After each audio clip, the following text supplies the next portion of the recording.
The phone call came on a Tuesday. My parents were laughing. Actually laughing. "Thanks for the wedding present, sweetheart. Your sister's wedding was absolutely perfect, a $105,000 well spent." I went cold. "What wedding present? Your apartment, silly. We sold it to cover everything. Don't worry, we got a great price." They sold my home, the one I bought with my own money, the one I'd worked 3 jobs to afford. They forged my signature, cashed the check, and threw my sister a fairy tale wedding, all without telling me. But here's what they didn't know. That apartment wasn't just mine. My late grandmother had made sure I'd be protected. And, hidden in documents they never read in a safety deposit box they didn't know existed, was evidence that would destroy everything they'd built. When I told them to check their mail, the laughter died. Because the foreclosure notice I'd sent wasn't just about an apartment.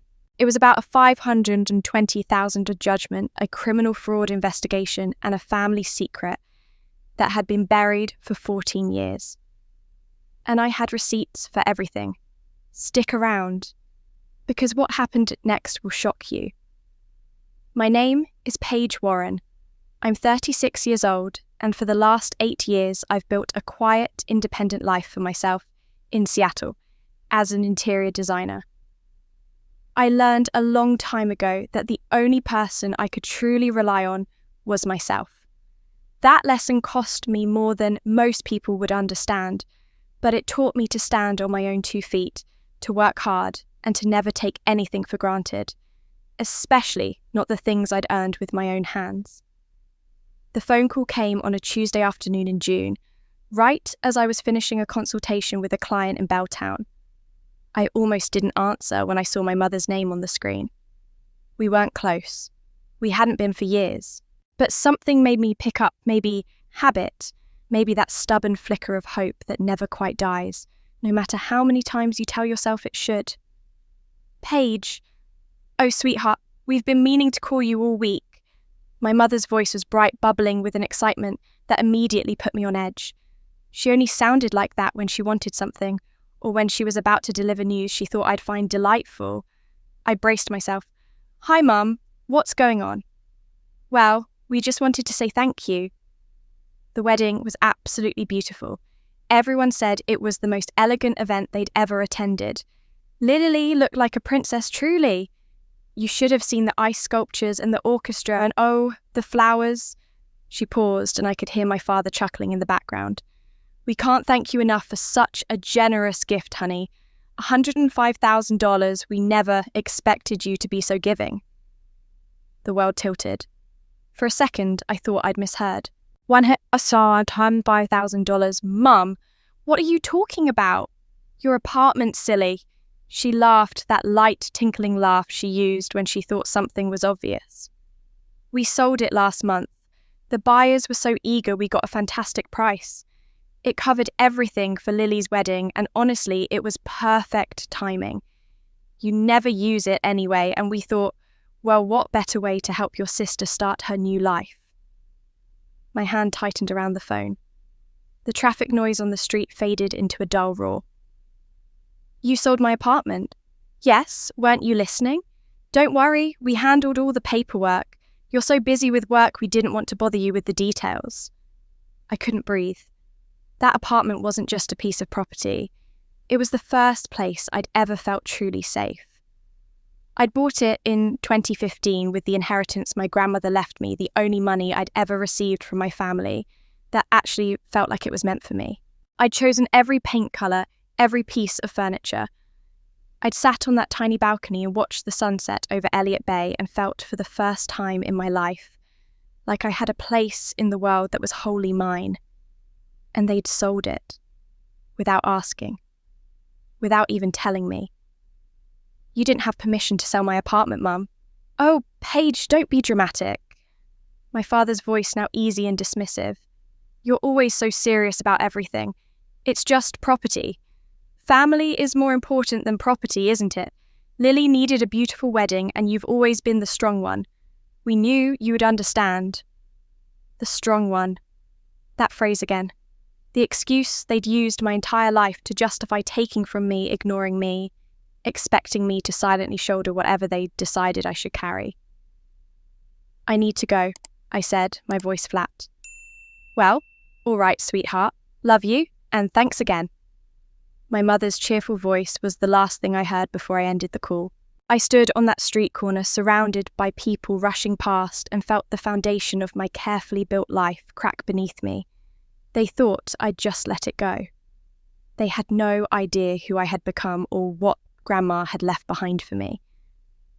I'm standing in my current apartment in Seattle, the one I've been renting for the past year, while I kept my original apartment as an investment property. I moved here to be closer to my design studio, but I never let go of that first place. It was mine, or at least I thought it was. Now, hours after that devastating phone call, I'm sitting on my couch with a cup of tea gone cold in my hands, and all I can think about is how this pattern has defined my entire life. This wasn't the first time my family had taken from me. It was just the most brazen. I was 7 years old the first time I understood that I was different from my sister Lily. She was 4, still small enough to be carried everywhere, still young enough that every word out of her mouth was treated like poetry. I remember coming home with a report card, all A's, except for one B in handwriting. My mother glanced at it, said, "Very nice page," and turned back to Lily, who was showing her a crayon drawing of our house. My father walked in, saw the drawing, and spent the next 20 minutes praising Lily's artistic vision, while my report card sat forgotten on the kitchen counter. That night, I heard my mother on the phone with her sister, gushing about how creative and sensitive Lily was, how she needed extra attention because she had such a tender heart. I never heard her mention my name. As we grew older, the pattern became more entrenched. Lily got new clothes for every school year. I got hand-me-downs from cousins or clearance rack items my mother bought without checking if they fit.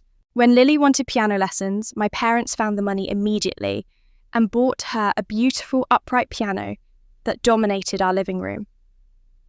When I asked for art supplies because I discovered I loved sketching, my mother handed me a box of dollar store crayons and told me I should be grateful for what I had. Lily's bedroom was redecorated 3 times before she turned 16. Mine stayed the same pale yellow my mother had chosen when I was 5, even though I hated it. But it wasn't just about material things. It was the way they looked at her versus the way they looked at me. Lily was the sun, and I was the shadow. When she cried, they rushed to comfort her. When I cried, I was told I was being too sensitive, that I needed to toughen up. When she succeeded at something, it was celebrated with dinner out and phone calls to relatives. When I succeeded, it was expected unremarkable, just Paige being Paige. They called me independent. They called me self-sufficient. What they really meant was that I didn't require their attention, so they didn't bother giving it to me. My mother once told her friend within my hearing that I was cold and hard to reach, that I didn't seem to need love the way Lily did. I was 14. I'd learned not to need them because needing them only led to disappointment. They mistook my self-protection for indifference and used it as an excuse to pour all their affection into my sister. The worst betrayal came when I was 18. I'd been saving money since I was 15, working after school at a grocery store, then adding a weekend job at a coffee shop when I turned 16. Every dollar went into a savings account for college. By the time I graduated high school, I had $15,000. It wasn't enough for a 4-year university, but it was enough for community college with some left over for books and expenses. I'd worked so hard for that money. It represented 3 years of early mornings, late nights, sore feet, and the smell of coffee grounds embedded in my clothes. 2 months before I was supposed to start classes, my parents sat me down in the living room. Lily had failed her senior year. She needed intensive tutoring over the summer if she was going to graduate on time. The tutoring program cost $15,000. My father looked at me with those serious eyes and said, "Paige, we need to borrow your college fund, just temporarily. We'll pay you back as soon as we can. Lily needs this. You understand, don't you?" You're smart enough to figure something else out. I understood perfectly. I understood that Lily's failure was more important than my success. I understood that my 3 years of work could be erased in a single conversation. I understood that saying no would make me the villain, the selfish older sister who didn't care about family. So I said yes, because I always said yes, because that was what the invisible daughter did. They never paid me back. Not a single dollar. When I asked about it 6 months later, my father got defensive and said, "We're your parents, Paige. We've given you everything. Don't be greedy." Lily graduated barely, and my mother threw her a party. I started community college working 3 jobs to pay for it, waitressing retail and cleaning houses on weekends. I was so tired that entire year that I barely remember it, just a blur of classrooms and cash registers and mop buckets. But there was one person who saw me, my grandmother, Eleanor. She was my father's mother, a woman who had worked as a nurse for 40 years and believed in earned rewards, not handed-down privileges. She noticed that I never asked my parents for money, that I showed up to family dinners exhausted and pale. She started inviting me over for tea on Sunday afternoons, just the 2 of us. She'd ask about my classes, my work, my dreams. She actually listened to the answers. One afternoon, in the spring of 2011, a few months before she died, she took my hand across her kitchen table and said, "You're the strong one, sweetheart, but strong doesn't mean you don't deserve love. Don't let them make you think that because you can survive without them, you should have to." I cried then for the first time in years. She held my hand and didn't tell me to stop. She didn't tell me I was being dramatic or too sensitive. She just sat with me while I fell apart, and when I was done, she told me she was going to make sure I had something that was truly mine, something no one could take away. I didn't understand what she meant until much later, but sitting here now, years after her death, that memory burns differently. Grandma was the only one who ever truly saw me, and she'd made sure I'd never be invisible again. I'm still processing the phone call from my parents, still trying to reconcile the fact that they sold my apartment without my knowledge or consent. But there's something I haven't mentioned yet. That call came 3 weeks after the wedding. 3 weeks after I stood in a ballroom in downtown Seattle, watching my sister marry a man I'd met exactly twice at an event I wasn't consulted about, but apparently paid for. I went to that wedding knowing nothing about what my parents had done. I went as a dutiful older sister, wearing a smile I'd perfected over decades. Looking back now, knowing what I know, every moment of that day takes on a sinister quality I couldn't see at the time. The invitation had arrived 2 months earlier, thick cardstock, with gold foil lettering. The venue was the Fairmont Olympic Hotel, one of the most expensive locations in the city. I remember thinking it was ambitious, wondering how my parents were affording it. My father had retired from his accounting job 3 years ago, and my mother had never worked outside the home. They lived comfortably, but not extravagantly. A wedding at the Fairmont wasn't in their budget, but I pushed the thought aside. Maybe they'd been saving. Maybe Lily's fiancé's family was contributing. It wasn't my business to ask. I arrived at the hotel on a Saturday afternoon in July, the sun blazing through the tall windows of the grand ballroom.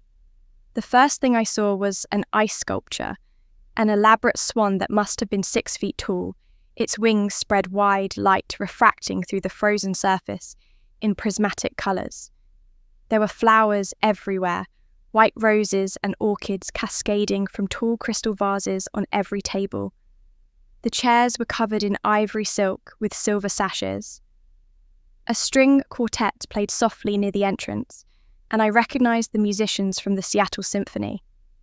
This wasn't just expensive. This was extravagant. Lily looked like she'd stepped out of a bridal magazine. Her dress was a custom Vera Wang, all delicate lace and hand-sewn pearls with a cathedral train that required 2 attendants to manage. Her hair was styled in an intricate updo, woven with tiny diamonds that caught the light every time she moved. She was glowing, radiant, completely in her element as the centre of attention. I'd never seen her happier. My mother grabbed my arm the moment she saw me, her fingers tight on my elbow, as she steered me toward a cluster of relatives I barely recognized. "Everyone you remember Paige. She's been so generous making all of this possible. We're so blessed to have such a giving daughter." The relatives smiled at me, murmured their approval, told me how wonderful it was that I was helping my sister. I smiled back, nodded, accepted their praise for something I had no idea I'd done. My father joined us, slipping his arm around my shoulders, in a rare display of physical affection. "Paige has always been so independent, so successful," he told my uncle. "When she offered to help with the wedding, we were overwhelmed. She insisted, really, said she wanted Lily to have the perfect day." I felt his hand squeeze my shoulder, a gesture that might have looked affectionate to anyone watching, but felt like a claim of ownership. They were writing a narrative in real time, and I was the generous, self-sacrificing older sister they'd decided I should be. During the ceremony, Lily's vows included a section where she turned to face the guests and thanked people individually. She thanked her bridesmaids, her new in-laws, our parents. Then she looked directly at me, her eyes shining with tears. "And to my amazing sister Paige, who made this day possible, thank you from the bottom of my heart. I'm so lucky to have you."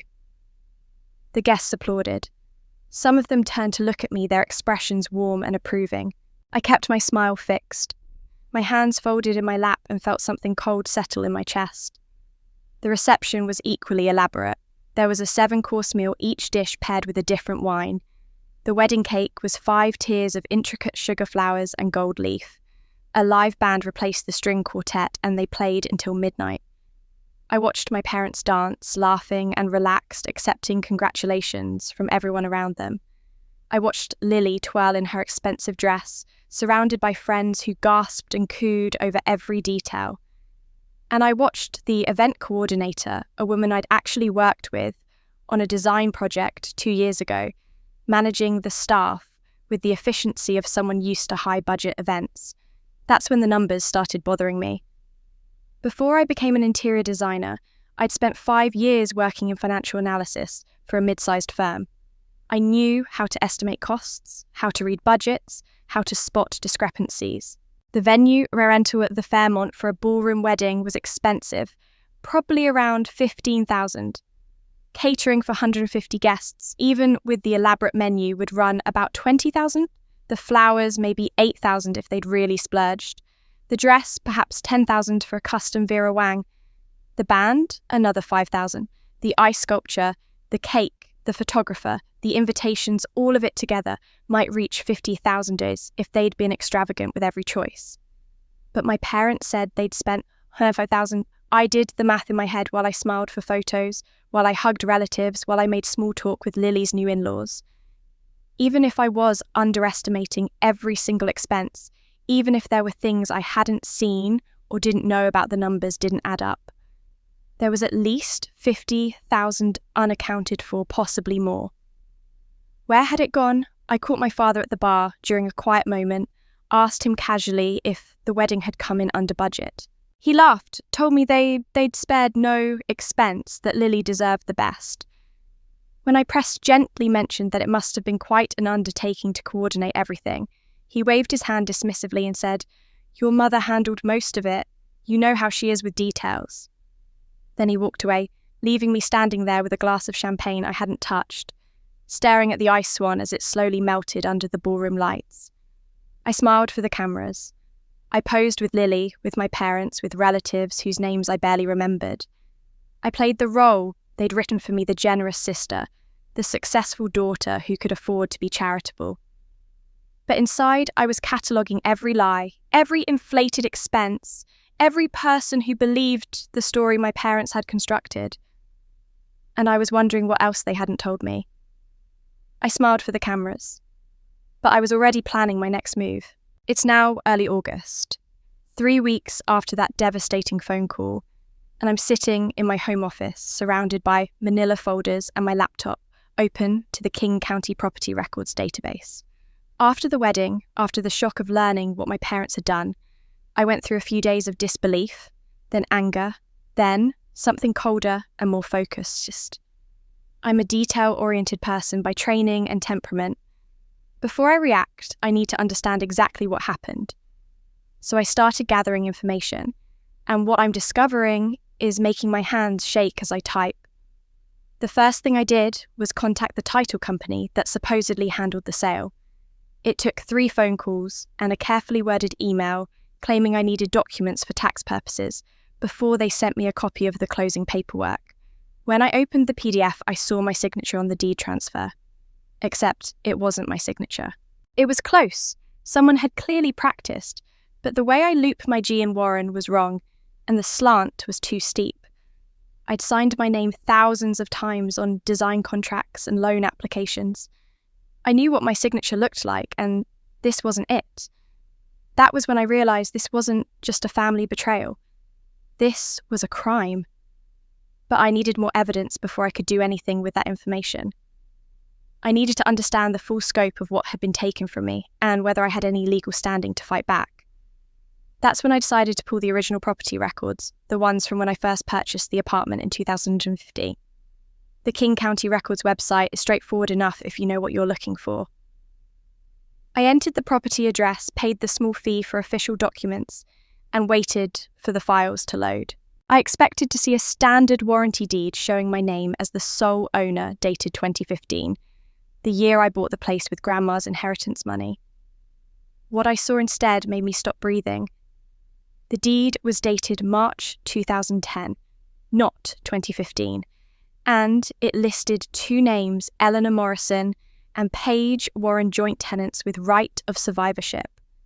I read it 3 times, certain I'd made a mistake, that I'd pulled the wrong property somehow. But no, there was the address, the legal description, the parcel number. Everything matched. And there were both our names, mine and my grandmother's, joined together on a document that predated what I thought was my purchase by 5 years. My grandmother had bought that apartment in 2010. I was 22 years old, then just finishing community college, working myself to exhaustion at 3 jobs.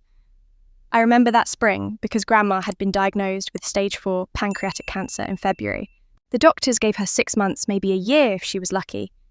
She'd asked me to come visit her more often, and I did, spending Sunday afternoons at her small house in Ballard drinking tea and listening to her stories.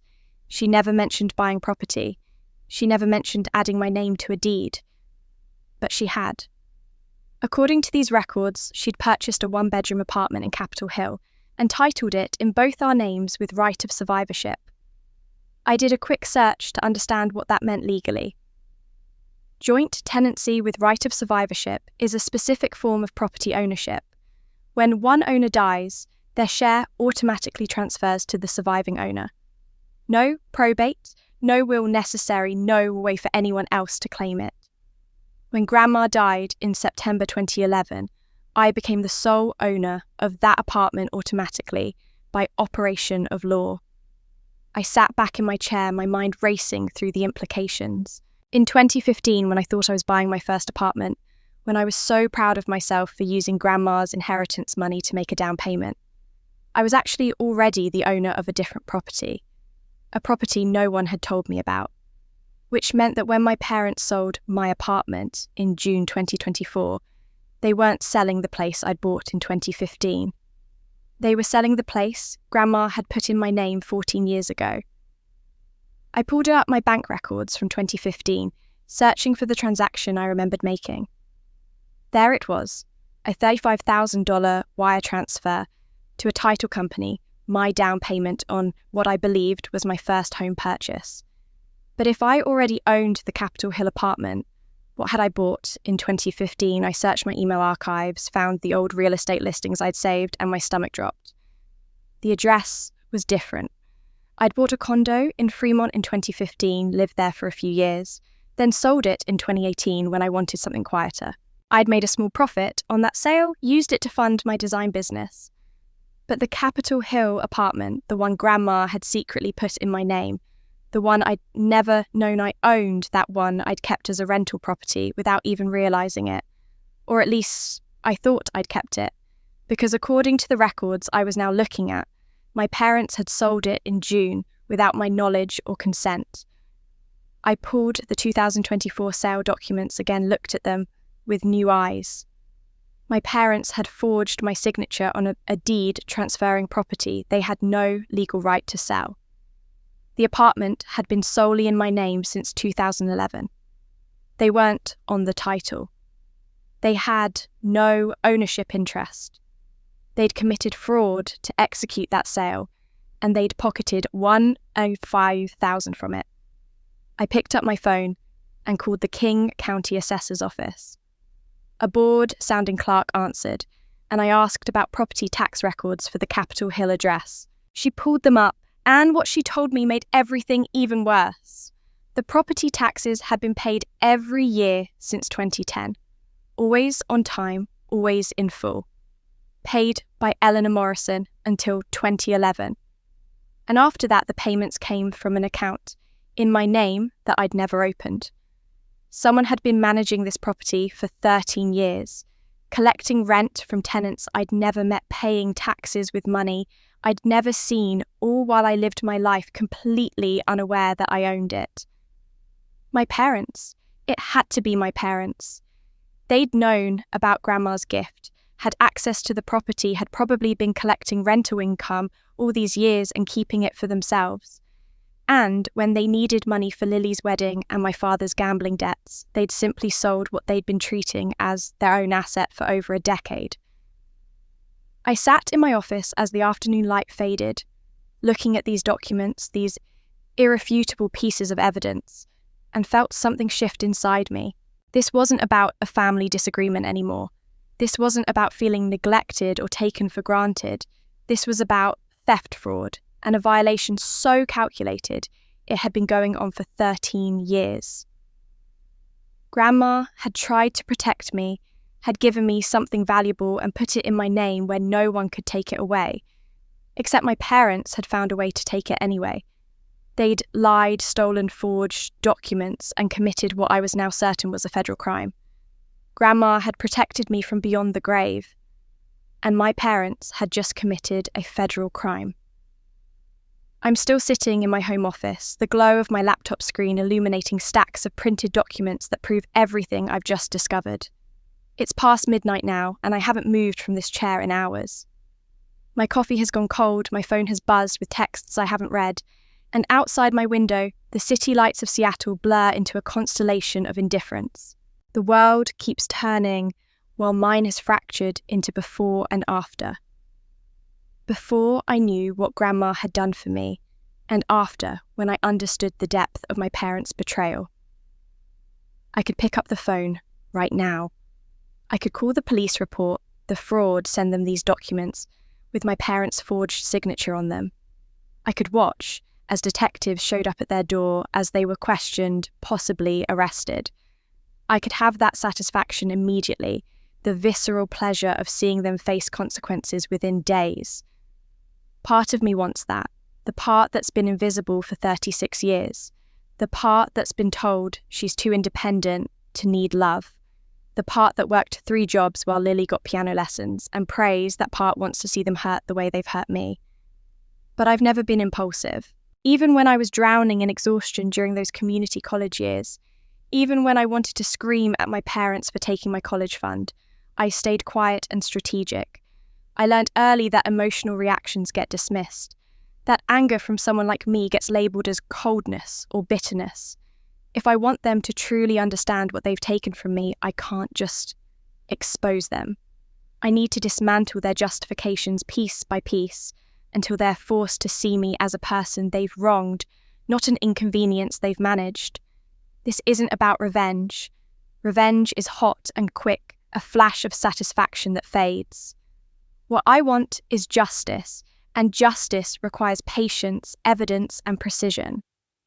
I want them to know that I fought back, not because I'm vindictive, but because what they did was wrong, in ways that can't be excused by family loyalty or parental authority. I want a record that shows future generations, if there are any, that I didn't let this stand, that I had dignity worth defending, but I can't do this alone. I need someone who understands the legal landscape, someone who can help me build a case so airtight that there's no room for my parents to twist the narrative or paint me as the difficult daughter who's overreacting. I need someone I can trust, and there's only one person I can think of who fits that description. Ethan Cole and I went to community college together back in 2011. We were both working multiple jobs, both exhausted all the time, both determined to finish despite the odds. He went on to law school at the University of Washington, while I completed my degree in business before eventually switching to interior design. We stayed in touch over the years, the kind of friendship that's mostly coffee twice a year and occasional texts, but built on a foundation of mutual respect. He specialises in real estate law, now has his own small practice in downtown Seattle. If anyone can help me navigate this, it's Ethan. I wait until morning to call him, 8 o'clock early enough to catch him before his day gets busy late enough to be professional. He answers on the third ring, his voice warm and familiar.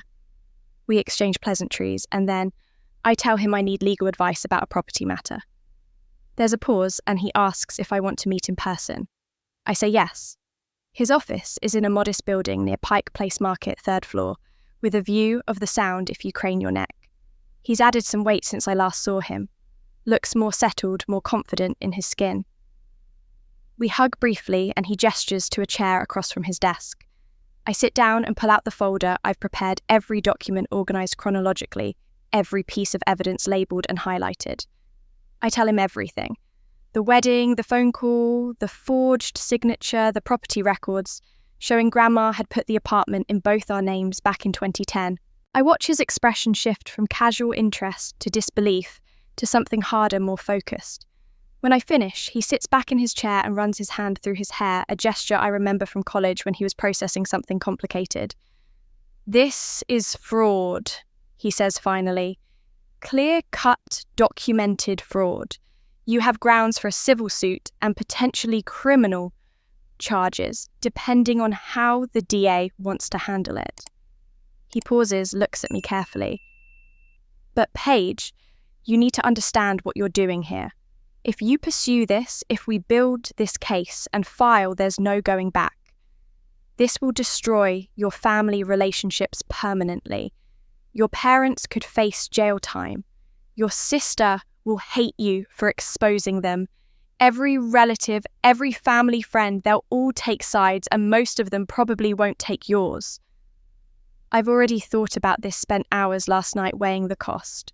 They destroyed the relationship when they treated me like I didn't matter," I say, and my voice is steadier than I expected.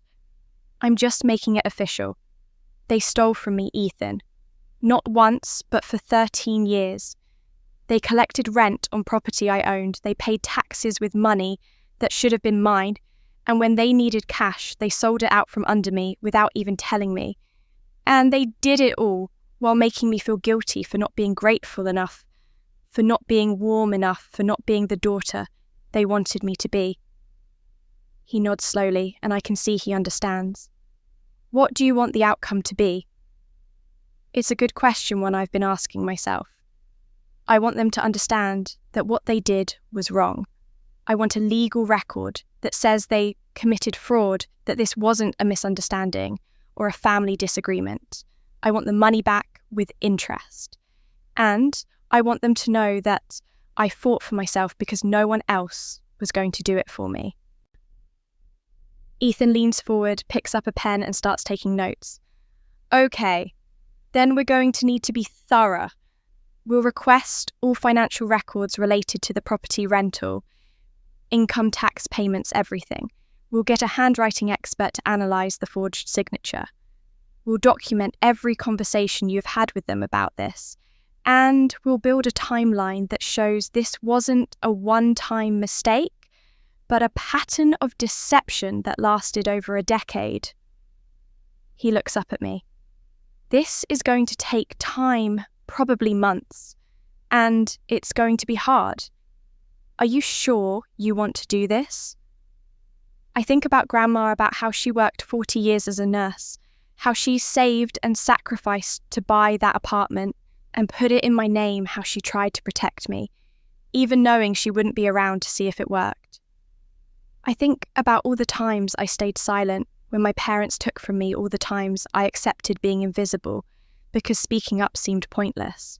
And I think about the fact that I'm 36 years old, successful and independent, and I still have the power to decide what I'm willing to accept. I'm sure, I tell him, I want justice, and I want it done right. He extends his hand across the desk and I shake it. Then let's get to work. Justice would be my revenge, and I'd make sure it was thorough. It's been 2 days since my meeting with Ethan, and we've already begun the methodical work of building what he calls an ironclad case. I'm back in his office this time with 3 additional folders of documents I've compiled, and he's spreading everything across his conference table like pieces of a puzzle we're learning to solve together. There's something calming about this process.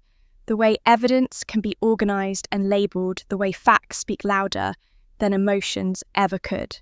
For the first time since that phone call from my parents, I feel like I'm not drowning in shock and anger, but standing on solid ground, taking deliberate steps forward. Ethan has requested official copies of everything from the county records, the original 2010 deed, with Grandma's and my name, every subsequent document filed, and most importantly, the 2024 sale documents, with what we both know is a forged signature. When the certified copies arrive via courier, he opens the envelope carefully, puts on reading glasses I don't remember him wearing before, and examines the signature line on the warranty deed with the focused attention of someone who's done this many times before. "Look at this," he says, sliding the document across the table to me and pointing to where my name appears in flowing script at the bottom. "Now, look at this." He places another document beside it, my signature from the original 2010 deed, when Grandma added me as a co-owner. The difference is immediate and obvious. The 2010 signature is mine, definitely mine, with the distinctive way I curl the capital P and the slight upward tilt at the end of Warren. The 2024 signature looks similar at first glance, but the proportions are wrong. The loops are too large, the slant is too aggressive, and most tellingly, there's a hesitation in the pen strokes that shows someone was copying rather than writing naturally. "I can see it," I say quietly. "Anyone who knows my handwriting could see it." Ethan nods. "We'll get a forensic document examiner to provide an official analysis, but this is clear enough that I'd stake my reputation on it being a forgery. The question is whether your parents did this themselves or had someone else do it for them." He pulls out another document, this one a notarized affidavit that accompanied the sale. This is where it gets more interesting. This affidavit was filed by your father, stating that you verbally agreed to the sale, but were travelling internationally for work and couldn't be present to sign. It says he had your power of attorney to execute the transaction on your behalf. I feel my chest tighten. I never gave him power of attorney. I've never even been out of the country. "I know," Ethan says. "That's what makes this not just forgery, but fraud with aggravating factors. They didn't just fake your signature. They created a false legal narrative, filed it with the county, and got it notarized. That notary either didn't do their due diligence or was complicit." He makes a note on his legal pad. "We'll need to subpoena the notary's records and potentially depose them." Over the next hour, Ethan walks me through what he needs from me. First, any and all communications between me and my parents around the time of the sale. I pull up my phone and laptop right there at his conference table and start searching. What I find is damning in its absence. There are no emails, no texts, no voicemails from my parents between March and June of 2024. The last message I have from my mother is from February, asking if I was coming to Easter dinner. I responded that I was busy with a client project. After that, nothing until the phone call in late June telling me about the wedding gift I'd supposedly given. "This is actually helpful," Ethan says when I express frustration at having so little communication. "It proves they made no attempt to contact you about the sale. In the affidavit, your father claims you two discussed the sale multiple times and you agreed verbally. But your phone records, email records, and text message history will show that's a lie."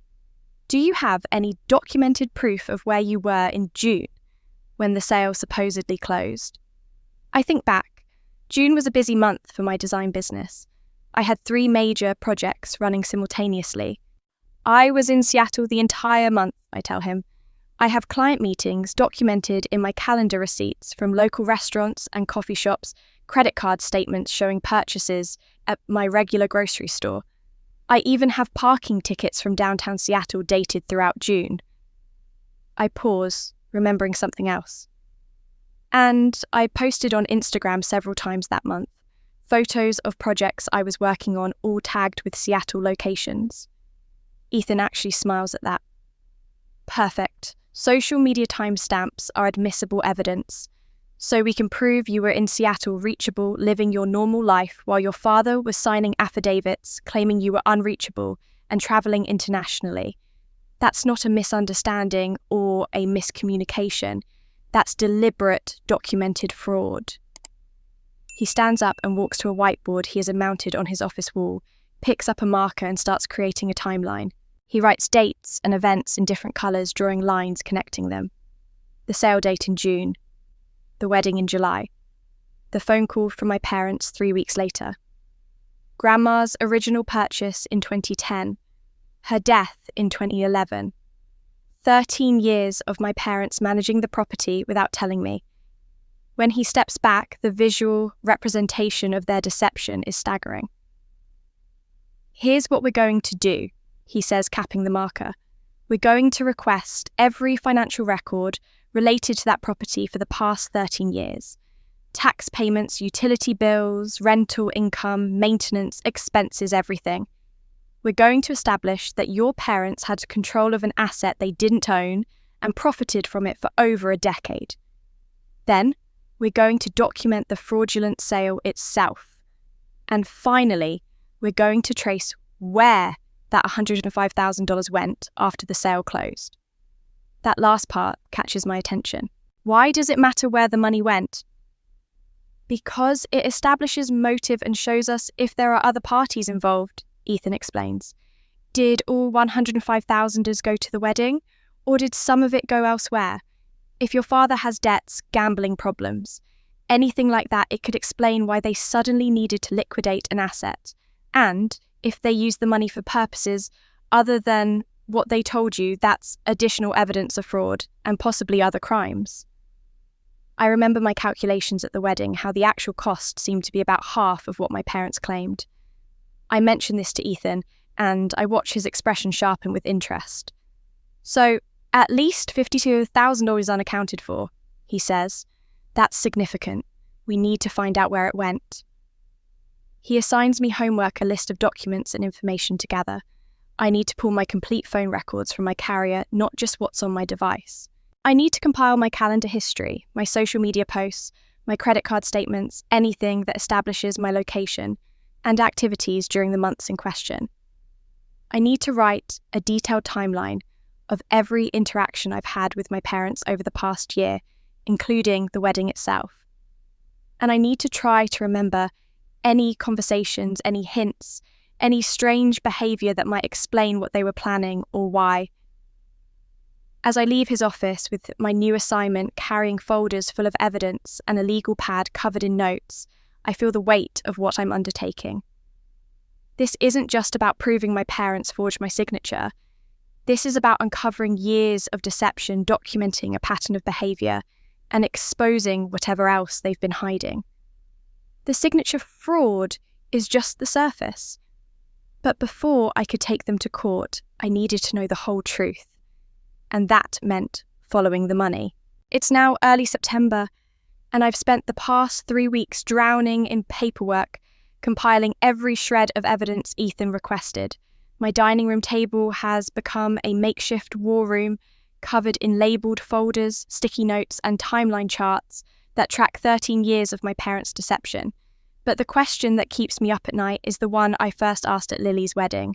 Where did the other $60,000 go? I've tried calculating and recalculating the wedding expenses, generous estimates that push the total as high as possible. And I still can't account for more than $50,000 at most. The missing money gnaws at me because it suggests a motive I haven't uncovered yet, a reason beyond simple favoritism for why my parents needed cash so desperately they'd commit fraud to get it. Ethan suggests something I hadn't considered: hiring a private investigator. At first, the idea makes me uncomfortable, seems excessive, somehow like I'm becoming paranoid or vindictive. But he explains it pragmatically. We need financial records my parents won't voluntarily provide, and a licensed investigator has legal tools to access information I can't get on my own. We need to trace where the sale proceeds went after closing, follow the money trail through bank accounts and transactions. If there are debts, hidden expenses, or other financial problems, a PI can find them. He recommends someone he's worked with before, a former police detective named Sarah Chen, who specialises in financial investigations. I meet Sarah at a coffee shop in Fremont on a rainy Thursday afternoon. She's in her 50s, practical and direct, with short grey hair and reading glasses hanging from a chain around her neck. I give her everything I have: the sale documents, the wedding venue information, my parents' names and address, their bank name, if they're still using the same one they had when I was growing up. She takes notes in a small leather notebook, asks clarifying questions, and tells me she'll start with public records and work from there. Financial investigations take time, she warns me, usually several weeks. I tell her I'm not in a hurry, that I'd rather have thorough answers than quick ones. 3 weeks later, Sarah calls me to schedule a meeting at Ethan's office. Her tone on the phone is carefully neutral, professional, but I detect something underneath that makes my stomach clench with anticipation. When I arrive, she's already there, sitting across from Ethan with an expandable file folder in front of her that's thick with documents. She shakes my hand, offers her condolences about what I'm dealing with, and then gets straight to business. I tracked the sale proceeds. She begins pulling out a bank statement with highlighted sections. The $105,000 from the apartment sale was deposited into your parents' joint checking account at Wells Fargo on June 15th, 2024. Within 2 days, several large transactions occurred. She slides a timeline across the table. A payment of $45,000 went to the wedding venue and associated vendors, which matches your estimate of the actual wedding costs. Another $12,000 went to pay off a credit card that was maxed out. And then there's a cash withdrawal of $48,000 made over 3 separate transactions at different branches. $48,000 in cash.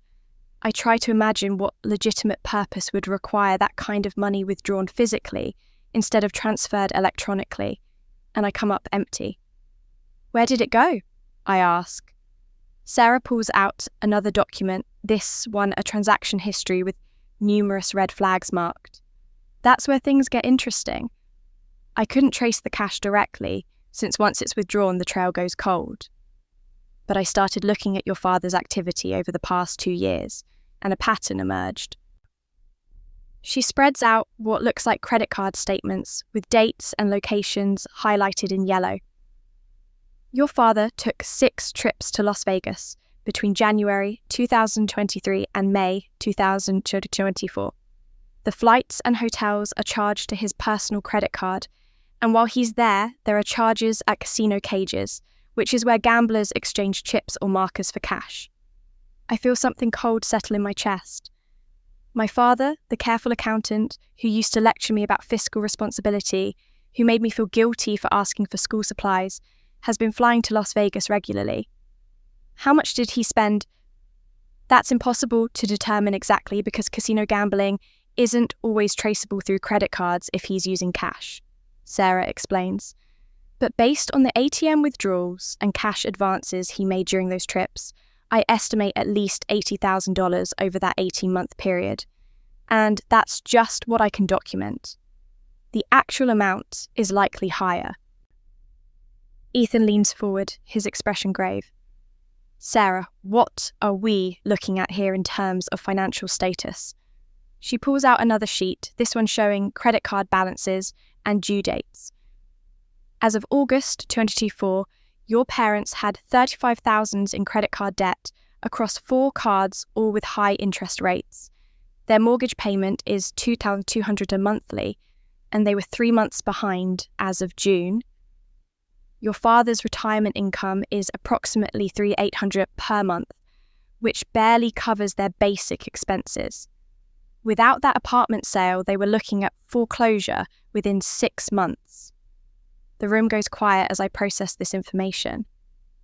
My father, who retired 3 years ago, supposedly financially secure, has gambled away what must have been a significant portion of their savings. He's drowning in debt, facing the loss of their house, and instead of asking for help or admitting the problem, he forged my signature and sold property I owned to bail himself out.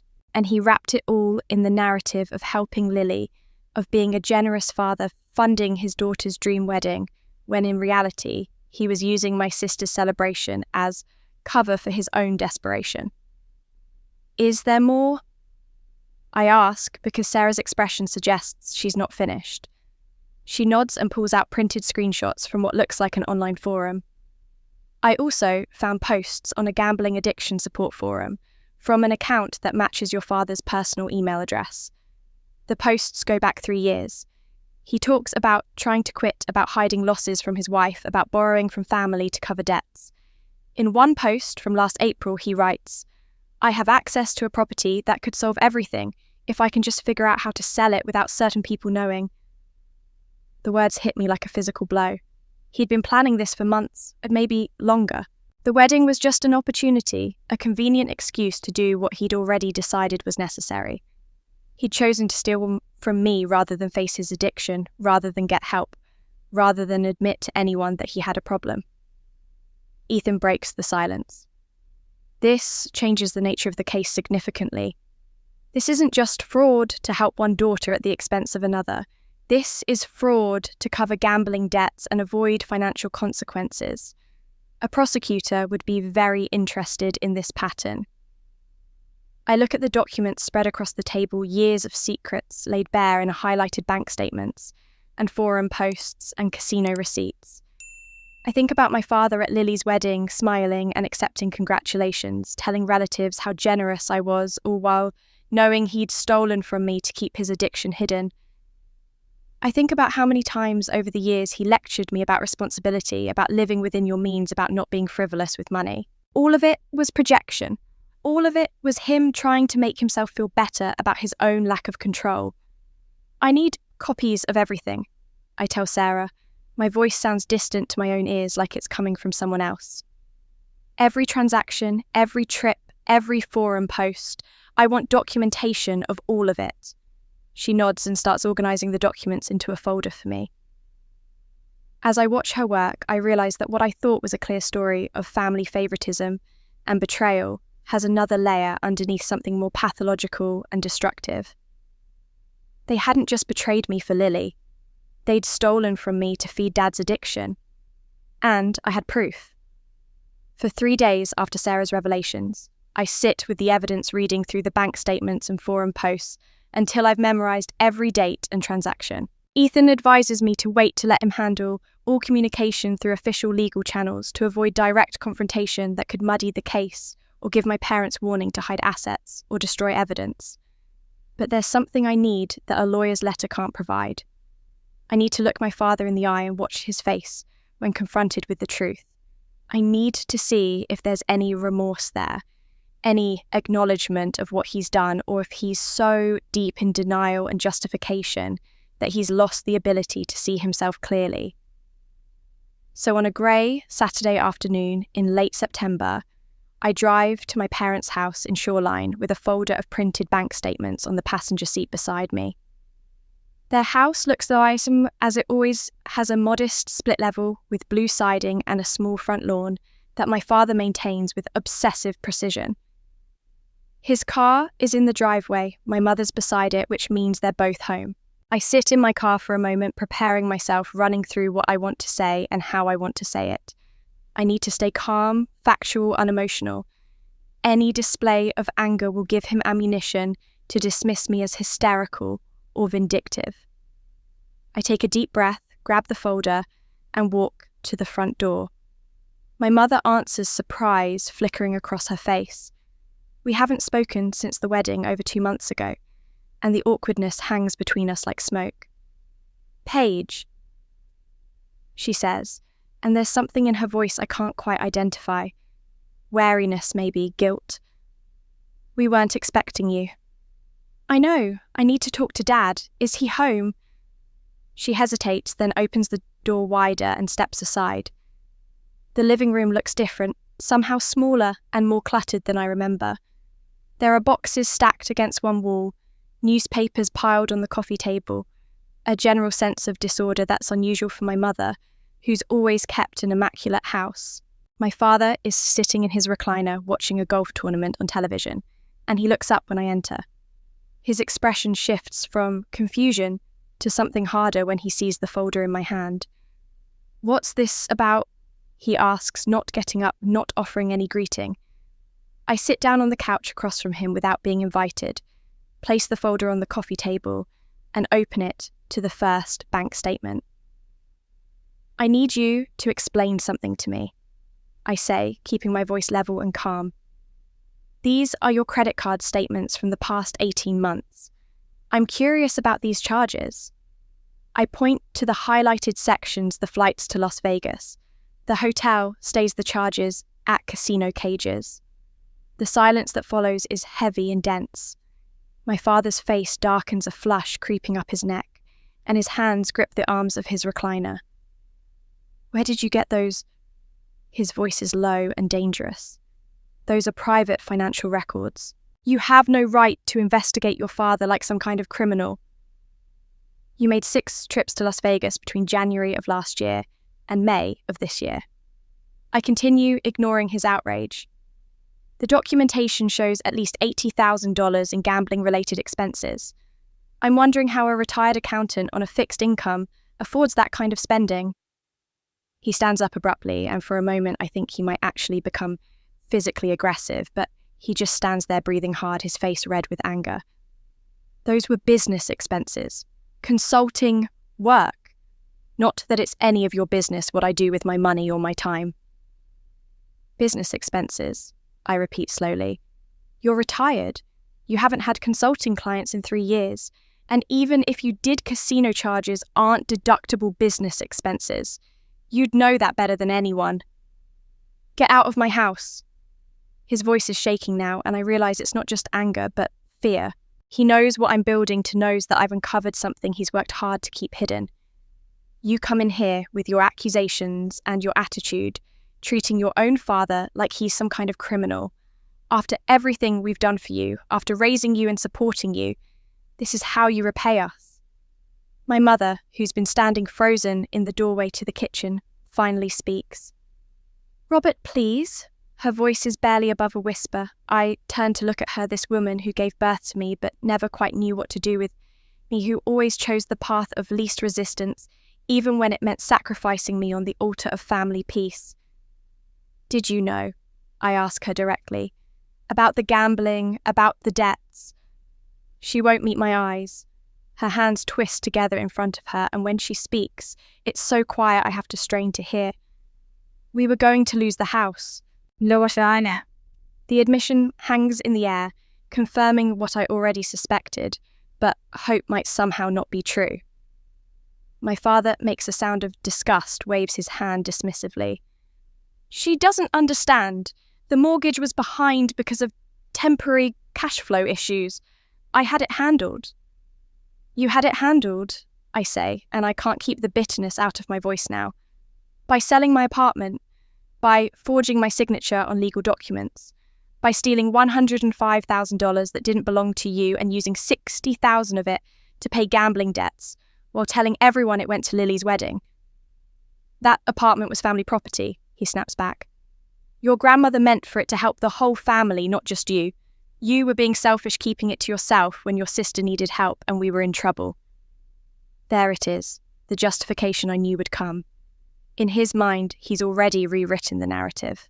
The property Grandma specifically put in my name, the apartment that was legally mine for 13 years, has become family property that he had every right to liquidate. His gambling problem has become temporary cash flow issues. His fraud has become an act of family necessity that I'm being selfish to question. I stand up, gathering the papers back into the folder. There's no point continuing this conversation. He's not going to admit wrongdoing, not going to apologize, not going to see that what he did was theft, regardless of how he frames it. And maybe that's what I needed to see. Maybe I needed confirmation that there would be no moment of clarity where he understood what he'd taken from me, no tearful apology or genuine remorse. The man sitting in this recliner, red-faced and defensive, is someone who's convinced himself that his actions were justified, that he was the victim of circumstances beyond his control, that I'm the villain for refusing to accept my role as the family's silent bank account. "You need to leave," my father says again, and this time my mother nods, still not looking at me. I walk to the door, then turn back. "You forged my signature on legal documents. You sold property you didn't own. You committed fraud, and you did it to cover gambling debts you were too ashamed to admit you had. Those aren't accusations. Those are facts, and I have documentation for all of it." "Get out," he says, and his voice breaks on the words. I leave, walking through their cluttered living room past the boxes they're probably packing because they know foreclosure is still imminent, despite their theft, out into the grey afternoon. As I drive away, I watch the house shrink in my rearview mirror, and I realise something fundamental has shifted. I came here hoping for acknowledgement, maybe even reconciliation, if he'd shown genuine remorse. But what I got was defensiveness, justification, and the clear message that, in his mind, I'm the one behaving unreasonably. His anger told me everything I needed to know, and Mum's silence told me even more. Driving home that day, the rain blurred the windshield, and I kept replaying his face red, trembling with fury, as if he were the victim, not the thief. I should have felt closure, but instead I felt unfinished, like a question left hanging. They weren't sorry. They were terrified of exposure, of losing control of the image they'd spent decades protecting. Fear makes people sloppy. If I wanted the truth, I needed to let them believe I'd forgiven them. So I decided to play the role they'd written for me since childhood, the calm, compliant daughter who doesn't fight back. In early October, I sent my mother a message. "I've been thinking about what happened. Maybe we should talk." She replied within a minute. "We miss you. Come for dinner Sunday. Lily and Josh might stop by if they're back from their honeymoon." I stared at the screen, knowing this was my opening. That Sunday, I drove to Shoreline with a bottle of wine in one hand and my phone recording app quietly running in my purse. I double-checked the law Washington allows one-party consent. The phone lay face down, its microphone clear. This wasn't betrayal. It was evidence. My mother opened the door, looking smaller than I remembered. Her hair was tied back, and she smiled nervously, as though afraid I might still be angry. "Paige," she said softly, "you look wonderful." "Thanks, Mum," I said, stepping inside. The house smelled like roast chicken and thyme. The living room was spotless again, no piles of papers, no clutter. They'd cleaned the stage for their performance of normalcy. Dad sat at the table, pretending to read a newspaper. You didn't have to bring anything, he said. "I thought we could start over," I replied lightly. "No grudges. Family's family, right?" That seemed to ease them. We sat down, exchanged pleasantries, and for a while it almost felt like any other dinner. Mum asked about my design work. Dad commented on football. I laughed at the right moments. The mask fit better than I expected. After a while, I asked, "Did Lily enjoy the honeymoon?" Mum froze mid-bite. "Oh yes, Italy was beautiful. Amalfi Coast. You know how she loves the ocean." "I haven't heard from her lately," I said casually.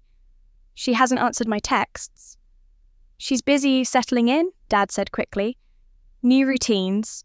The lie was too smooth, too practiced. Lily wasn't busy, she was avoiding me. But I smiled as if satisfied and took another sip of wine. "I'm glad it all worked out for her," I said. "I've been thinking a lot about everything about the apartment too." Dad's posture stiffened. "That's behind us," he said carefully. "We don't need to reopen old wounds." "Of course," I said. "I just wish you told me sooner.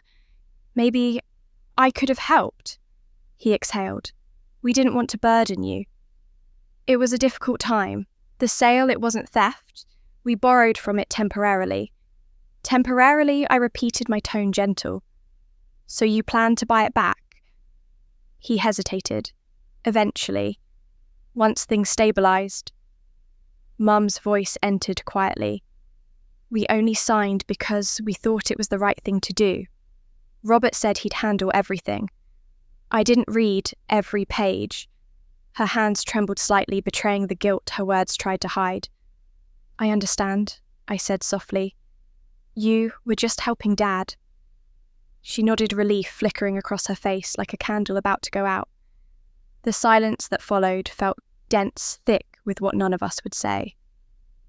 Then my father sighed. We didn't mean to hurt you, Paige. You've always been the strong one. We knew you'd understand. The same line. Always the same. I forced a small smile. I do. Everyone makes mistakes.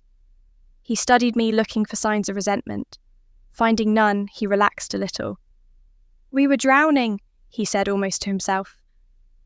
The mortgage, credit cards, it all got out of hand. I thought I could fix it. By selling something that wasn't yours, I wanted to say, but didn't. I just nodded slowly. You've always taken care of things. He seemed comforted by that. For the first time, his shoulders loosened, as if the confession had unburdened him. My mother reached for his hand. Watching them, I realized they'd convinced themselves this was all an act of love, a necessary evil done for the family's survival. That illusion would protect them right up until the truth hit. We finished dinner talking about small things, Lily's wedding photos, the weather, my next project. I pretended interest while the recorder in my purse captured every word, every justification. My father explained how the money would come back eventually. My mother murmured that she just signed what he asked. They confessed without realizing it, handing me the final pieces I needed. When dessert was done, I stood to leave. It was nice to see you both, I said. Mum walked me to the door, her eyes damp. I'm glad we talked, she whispered. It feels like we're healing. It does, I said softly, returning her hug. For the first time in months, I meant the words, but not for her sake. For mine. Because I finally had their confession spoken calmly over dinner, like it meant nothing. Driving home through the drizzle, I replayed the evening in my head. Every detail, the clink of glasses, the pauses, the tremor in Mum's voice. I knew this was just the beginning. The recording would prove everything. The forgery, the sale, the lies. I'd built my case piece by piece, and tonight I'd sealed it. Yet one question still gnawed at me. Why had Lily avoided me since the wedding? Why had Mum looked so uneasy when I mentioned her? I'd thought my parents were the only ones complicit, but something about Lily's silence didn't fit. The wedding, the timing, the way my name kept appearing in conversations that didn't involve me, it all felt too deliberate. I tightened my grip on the steering wheel as the wipers swept back and forth. They'd betrayed me for money, yes, but there was something deeper underneath. And if Lily had a hand in it, I needed to know. Because this wasn't just about justice anymore, it was about truth. Every word they said was another nail in their coffin. But I still didn't know Lily's role in all this. That thought followed me for days, replaying in my head as I listened to the recording again and again, hearing my father calmly describe how they'd borrowed my property and my mother whisper that she'd just signed to help, made something cold settle inside me. Their guilt was so casual it almost sounded administrative. I labelled the file, saved copies, in 3 different drives and sent one to Ethan. He called me within the hour. Come in tomorrow, he said. It's time to build the case. By November 2024, Ethan's office had become the centre of my new life. His conference table disappeared under stacks of documents, deeds, affidavits, transcripts, colour-coded folders. The story was no longer a private wound. It was a legal record. Ethan treated each detail like a puzzle piece, connecting my grandmother's 2010 deed, the forged 24 sale, and the bank records that traced my parents' scheme across 13 years. When I arrived one morning, he greeted me with an envelope. The handwriting report came in, he said. I read the conclusion out loud. High probability of forgery. Strokes exhibit hesitation inconsistent with subject's natural signature. The words hit harder than I expected. I'd always known it was fake, but seeing it written by an expert made it undeniable. It wasn't a misunderstanding. It was a crime. Ethan watched me quietly. This means we can stop them, he said. They can't claim ignorance anymore. I know, I said. It just feels awful. He gave a sympathetic nod but kept going. That was Ethan's steady, rational, unflinching. Over the next weeks, we added layer after layer. The notary confirmed she'd never met me despite the affidavit claiming I'd been travelling abroad. The property tax record showed payments from my parents' joint account every year since Grandma's death. Sarah Chen's investigation filled in the rest: gambling withdrawals, Las Vegas trips, overdue mortgages. Ethan drew it all together in a single devastating timeline. We can prove a pattern of fraud going back 13 years, he said one afternoon, tapping his pen against the highlighted dates. This isn't a one-time lapse in judgment. It's systematic. I stared at the evidence spread before me. Every document was a betrayal translated into legal language. I felt exhausted, but also strangely clear. So what happens next? We file, he said, and we choose the right moment to do it. That moment, it turned out, was late December. Ethan explained it with the precision of a tactician. Holidays are quiet. They'll be distracted, unprepared. We'll serve them at a family gathering. It'll hit hardest when they least expect it. I hesitated. That feels cruel. He met my eyes. It's strategic.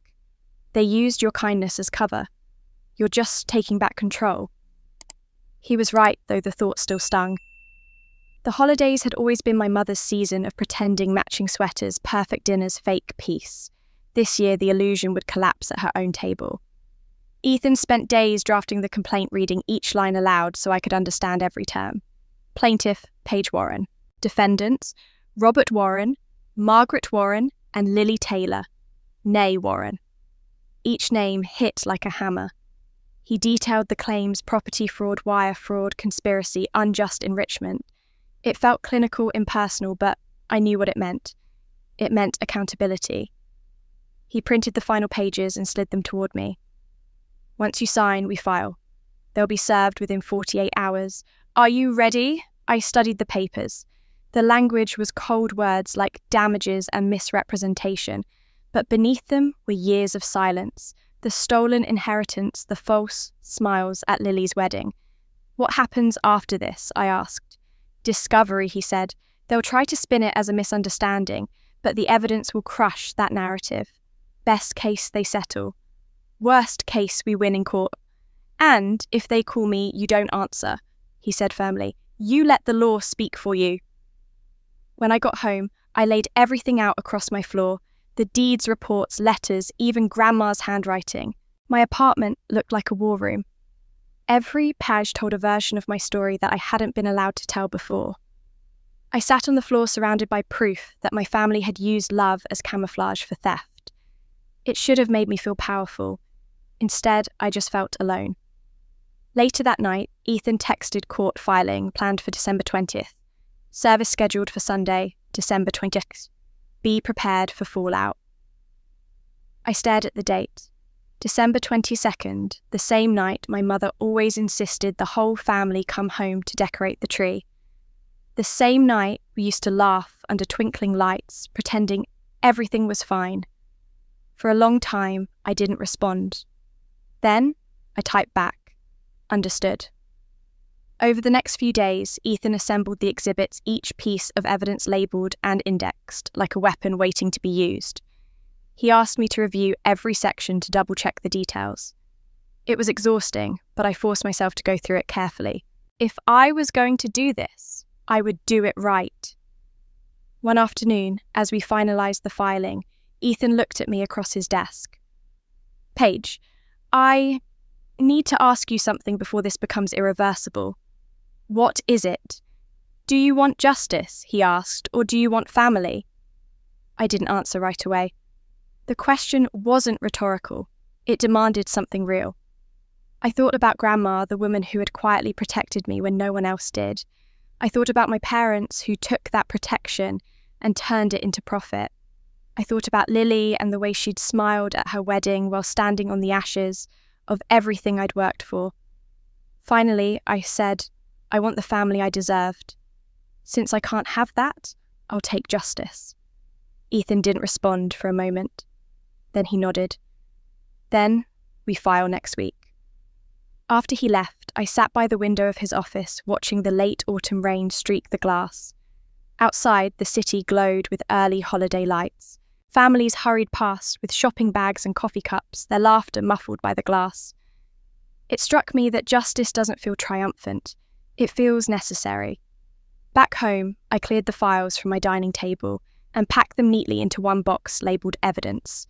My apartment was quiet except for the hum of the heater and the sound of distant car horns.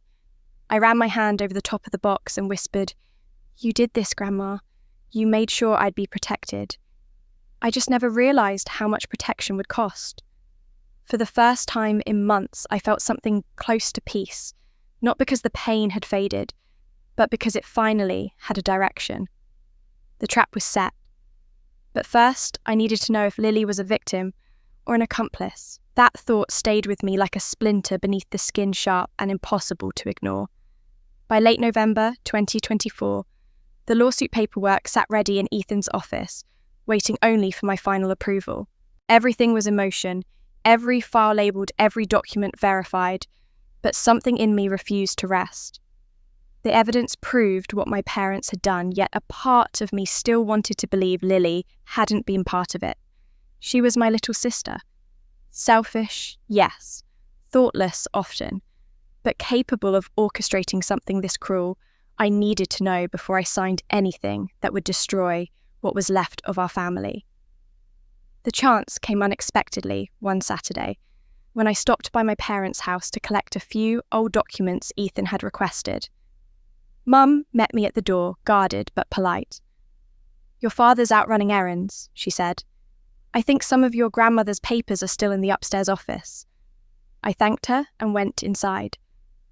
The house looked the same as always, immaculate, controlled, still pretending to be a home instead of a crime scene. As I searched through drawers and boxes, I noticed something in the corner of Mum's desk. Her old iPhone screen cracked, half buried under envelopes. She'd upgraded months ago. I remembered the new one from the dinner earlier that fall. "Are you still using this?" I asked, holding it up casually. She shook her head. "No, it's dead. I meant to recycle it." "Mind if I take it?" I said. I could use the parts for something. It wasn't a lie, exactly, just incomplete. She nodded distractedly and turned back to the kitchen. I slipped the phone into my bag before I could change my mind. Back in my apartment that night, I set it on my desk and stared at it for a long time. My heart pounded like I was about to do something illegal, which technically I wasn't. It was still her phone, still the property of someone who'd conspired against me. I plugged it in. After a few minutes, the screen flickered to life, asking for a passcode. I tried a few guesses: her birthday, my father's, their wedding date. On the third attempt, the screen unlocked. The phone was sluggish, full of clutter. Most of the messages had been deleted, but I knew how to retrieve them. I connected it to my laptop, ran a recovery program, and waited. Lines of data began to scroll across the screen, thousands of fragments, bits of conversations, timestamps. Then, I saw them a series of text threads from March 24, 6 months before the sale. The names glowed faintly in the export file. Lily. I clicked. The first recovered message was simple, careless, like any sibling text might be. "Mum did, Dad fixed the money thing yet?" The reply came minutes later. "We're working on it." Then, Lily again. "What if we use Paige's apartment? She never comes home anyway. She won't even notice until after the wedding." I stopped breathing. My hands trembled over the keyboard. March 2024. Months before the property was sold, before anyone had told me a word. My sister hadn't just known, She'd suggested it. I scrolled further. The thread continued, the tone sharper, colder. Dad's gambling is your problem, Lily wrote. Don't make me downsize my wedding because he can't control himself. Mum replied, Paige is strong. She'll understand eventually. Lily's next message made my stomach twist. She doesn't have to understand. She just has to deal with it. I leaned back in my chair, the glow of the screen reflecting off my hands. The words felt unreal, too deliberate, too cruel to come from the same girl who once begged me to braid her hair before picture day. I remembered the way she'd hugged me at her wedding, all smiles and perfume, thanking me for being her rock. I'd thought it was shallow performative. Now I knew it was something worse, gratitude laced with mockery. I scrolled through more fragments messages about the guest list dress fittings and occasional updates from Mum. Buried between them were references to my apartment, always phrased like a secret they shared. Did the realtor say how long it'll take to close? Lily had written in April. Mum answered, It's complicated. We need Paige's signature. Lily's reply came instantly. Then, fake it. Dad's done it before. I froze. That single line changed everything. I felt like the floor beneath me had cracked open. It wasn't my father's manipulation or my mother's silence that started it. It was Lily's entitlement. She had driven it, pushed it, normalized it. The sale hadn't been a desperate attempt to cover debts. It had been her demand for perfection, her refusal to let anything threaten her image of a flawless life. I took screenshots of every message, labeling each one by date and contact. My breath came shallow and uneven, but I kept going until the phone's battery finally gave out. The last message recovered was from Mum, sent a week after the sale closed. It's done. Don't mention it to your sister yet. Lily's reply. Of course not. Let her find out when she sees the wedding photos. The calmness of it chilled me more than any lie they'd told me face to face. I closed my laptop and sat in silence, the city lights flickering through the blinds. For months, I'd convinced myself that Lily was a bystander swept up in our parents' mistakes. But now, staring at her words, I realised she was the architect. She'd used them both just as they'd used me. Around midnight, I printed the screenshots and slid them into a folder marked Exhibit C, Digital Evidence. The sound of the printer felt loud in the quiet apartment. Each page that came out was another piece of proof, another betrayal caught in black and white. When the last one was done, I stacked them neatly, aligning the edges until they were perfect. I should have felt satisfaction. Instead, I felt something closer to mourning.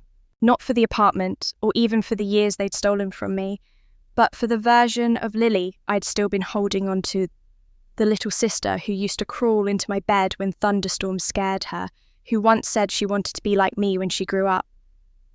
That girl didn't exist anymore. Maybe she never had. I glanced at the phone one last time before locking it in a drawer. My reflection in the screen looked distant, older somehow. The truth had weight, and now I was carrying all of it. Tomorrow, I'd give the folder to Ethan. After that, there would be no more doubt, no more wondering who was innocent. My baby sister hadn't just accepted the theft. She'd planned it, and I had screenshots of every word. I didn't sleep that night. The phone sat on my desk, its cracked screen glowing faintly, until the battery died, but I couldn't look away. Each line of text replayed in my head, each word sharper than the last. By morning, the disbelief had hardened into something else resolve. I'd spent months unravelling my parents' deceit, but this was different. This was personal. Lily had used our parents' weakness as cover, counting on me to be too detached, too mature to fight back. She had underestimated how much damage truth could do once it was set free. I decided I needed to hear her say it. Not in writing, not as speculation. Out loud. Early December, I texted her. Lunch this week. I want to hear all about married life. The reply came in seconds. Sure, I've missed you. Things have been crazy lately. The fake cheerfulness almost made me laugh. I picked a neutral spot. A quiet Italian cafe downtown, the kind with soft lighting and enough noise to feel casual. I arrived early wearing a blazer with a discreet recording pen clipped to the pocket. Ethan had suggested it weeks ago, half joking. If you ever talk to them again, record everything he'd said. I hadn't planned to use it until now. When Lily walked in, she looked like a photograph of herself. Flawless hair, designer coat, curated smile. Marriage hadn't softened her, it had refined her performance. She kissed my cheek like nothing had ever happened. "You look great, Paige. You've lost weight," she said, settling into the seat across from me. "Stress diet," I replied lightly. "You married life agrees with me," she said, showing off her ring. "Josh says I should start a blog about our honeymoon. Can you imagine?" I smiled, feigning amusement. "You'd be good at that. You've always known how to make things look perfect." She didn't catch the undertone. We ordered coffee and salads, the kind of meal that photographs well. I asked about her job, her apartment, her husband's family. She talked endlessly, like a faucet left running, relieved to fill the silence. I nodded, asked just enough questions to keep her going. The trick was to let her feel safe, to make her forget who she was talking to. After 20 minutes, when she was relaxed and laughing, I leaned back and said as casually as I could, "You know, I wish you'd told me about the apartment sooner." The change was instant. Her smile faltered for half a second, just long enough for me to notice. "The apartment," she repeated, feigning confusion. "Mum said you knew." I tilted my head, pretending to think. I didn't, not until after. It would have been easier if we'd talked first. She laughed nervously, stirring her drink though the ice had melted. "Well, Mum said you'd probably say no if we asked, so we just handled it." She froze mid-sentence, realizing what she'd said. Then too quickly, she corrected herself. They handled it. "Mum and Dad." Her voice rose slightly at the end like a question. I kept my expression neutral as if the words meant nothing. "Of course," I said softly. "That makes sense." She exhaled, visibly relieved. It's not like anyone wanted to hurt you. It was just complicated. You know how Dad gets when he's stressed? I nodded. "I do. He said it was temporary," she continued, talking faster now. "They thought you wouldn't mind, since you don't even live there anymore. And I guess I didn't think it through. I just wanted everything to be perfect for the wedding. Josh's parents are traditional, and I didn't want any drama. I thought it'd work out in the end." Her eyes flicked toward me, searching for sympathy. I gave her a small, understanding smile, the kind I used to give clients when they said something terrible and wanted to be forgiven for it. "I get it," I said. "You had a lot on your plate." She relaxed again, mistaking my composure for acceptance. "Exactly. And honestly, Mum and Dad were the ones who made the final call. I didn't handle any paperwork, I just suggested it." She said the last part so quietly I almost missed it. Almost. I let the silence stretch between us just long enough to make her feel it. "You know," she added, "after a moment, I always envied how independent you are. You don't get attached to things like the rest of us. You're stronger." I smiled, but it felt like holding glass between my teeth. "Maybe. But even strong people feel it when someone takes what's theirs." She winced, then forced a laugh. "You're still dramatic." I matched her tone. "And you're still bad at lying." Her fork paused, mid-air, eyes darting up to mine. "What's that supposed to mean?" "Nothing," I said smoothly. "I just missed talking to you like this." I reached for my drink, pretending to check my phone, while the pen in my pocket kept recording every breath, every word.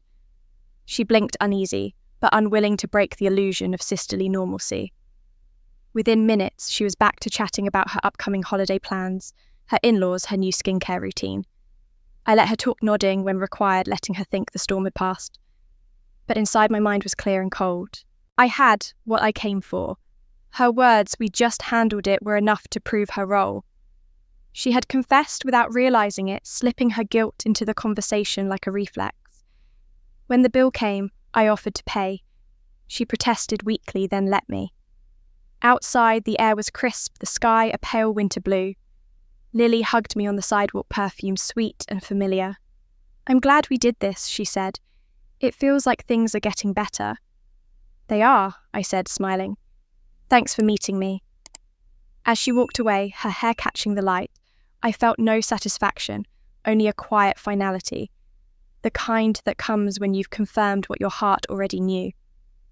I went back to my car, locked the doors, and pulled out the pen. The tiny red light blinked twice before turning off. I rewound the audio just long enough to hear her voice say it again, clear and unguarded. We just handled it. I closed my eyes, the sound echoing in my head like a verdict. My own sister. My blood. The person Grandma used to call my little bird. And she'd done this without hesitation. Without shame. I drove home in silence, the recording secure in my bag, my mind already shifting to what came next. The lawsuit would proceed as planned. Ethan would have the new evidence by morning. I didn't need to confront her again. The recording would speak louder than any argument ever could. Still a part of me grieved for what we'd lost, though maybe it had never existed at all. By the time I reached my apartment, the decision was made. The truth was complete now, every piece in place. I took the pen from my pocket, placed it on the table beside the folder, labelled final evidence, and sat down. She'd just confessed on tape. My own sister. And she had no idea what was coming. I listened to the recording once more that night, alone in my apartment. Her voice was clear, casual, unguarded. The final proof. For months, I'd been piecing together fragments, documents, signatures, receipts, but this was different. This was her voice, uncoached, and certain, saying exactly what she shouldn't have said. When I sent the file to Ethan, he called within minutes. "That's it," he said. "We're ready." The next few days moved with mechanical precision. Ethan handled the logistics. I handled the silence. December crept closer, and Seattle dressed itself in lights and noise. Every store window glowed with gold ribbons and fake snow. It all looked beautiful and hollow at the same time. I spent most of that week at Ethan's office reviewing the final draft of the lawsuit. His paralegal brought coffee, the printer hummed non-stop, and I initialed page after page without looking up. "This will go on record December 20th, Ethan said, 5 days before Christmas. Once we file, the process server will deliver copies within 48 hours. I nodded. "Make sure all 3 are named." "They are," he said, tapping the first page. "Your father for wire fraud and gambling with stolen funds. Your mother for property fraud and perjury. Lily for conspiracy and unjust enrichment. The court will see this for what it is, a coordinated theft." I ran my fingers over the paper, feeling the faint ridges where the ink had dried. "And the damages, full restitution of the sale amount, punitive damages legal fees, and a criminal referral to the district attorney's office. Total claim value $305,000, plus the fraud count, which could trigger federal interest penalties." "Good," I said quietly. "Make sure the interest keeps growing." Ethan studied me for a moment. "You sure you're ready for this?" I was ready the moment they forged my name, I said. He didn't argue. When he left to file the documents, I stayed in the conference room staring out the window as rain blurred the city into a smear of lights. Somewhere across town, my family was probably wrapping gifts, planning their annual Christmas dinner, talking about Lily's new life. They had no idea what was about to arrive at their door. December 20th fell on a Friday. The courthouse was nearly empty, echoing with the sound of shoes on tile. Ethan carried the thick envelope to the clerk's counter while I stood a few feet behind him. The clerk stamped each page, murmuring polite greetings, unaware of what those papers contained. When she handed Ethan the stamped copies, he turned to me. "It's official," he said. "King County Superior Court case number 24-22198, Warren versus Warren." My stomach tightened at the words. My last name, twice one as plaintiff, one as defendant. Family against family. There was something final in it, something that made the air feel heavy. Ethan placed a copy in my hand. "They'll be served on Sunday evening. The process server will deliver to the house around 6 p.m. He's discreet but thorough. You don't need to be there." "I will be," I said. "I want to see it happen." He frowned slightly. "It's not necessary. "It's not about necessity," I said. "It's about closure." He nodded, understanding enough not to push further. The rest of the weekend passed in a strange calm. I wrapped no gifts, cooked no food, avoided all holiday noise. On Saturday night, I walked through the apartment I'd nearly lost, running my hand along the cool wall near the window. It smelled faintly of fresh paint and cedar from the small tree I'd bought out of habit. I thought of Grandma and wondered if she would have wanted me to stop here to forgive them, now that I'd proven my point. But justice wasn't about what she would have wanted. It was about what they had done. Sunday came grey and quiet, the sky heavy with clouds that looked close enough to touch. At 5:30, I parked 2 houses down from my parents' place. Their lights glowed through the windows, warm and steady. Through the sheer curtains, I could see the familiar outline of the dining table, the same one we'd eaten at for decades. I sat there in my car engine, off hands resting on the steering wheel. At exactly 6, a dark sedan pulled up in front of the house. A man stepped out, dressed in a heavy coat, carrying a thin stack of envelopes. The process server. He moved with the efficiency of someone who'd done this 1,000 times before. From my seat, I could see through the window my father at the head of the table, my mother beside him, Lily on her phone. For a moment, I imagined walking up the path, myself ringing the bell and watching their faces as I handed them the truth. But this wasn't my confrontation anymore. The law would speak for me now. The man knocked once. The sound was faint, almost polite. My father stood irritated and walked to the door. The moment he opened it, the man said something I couldn't hear and handed him the envelope.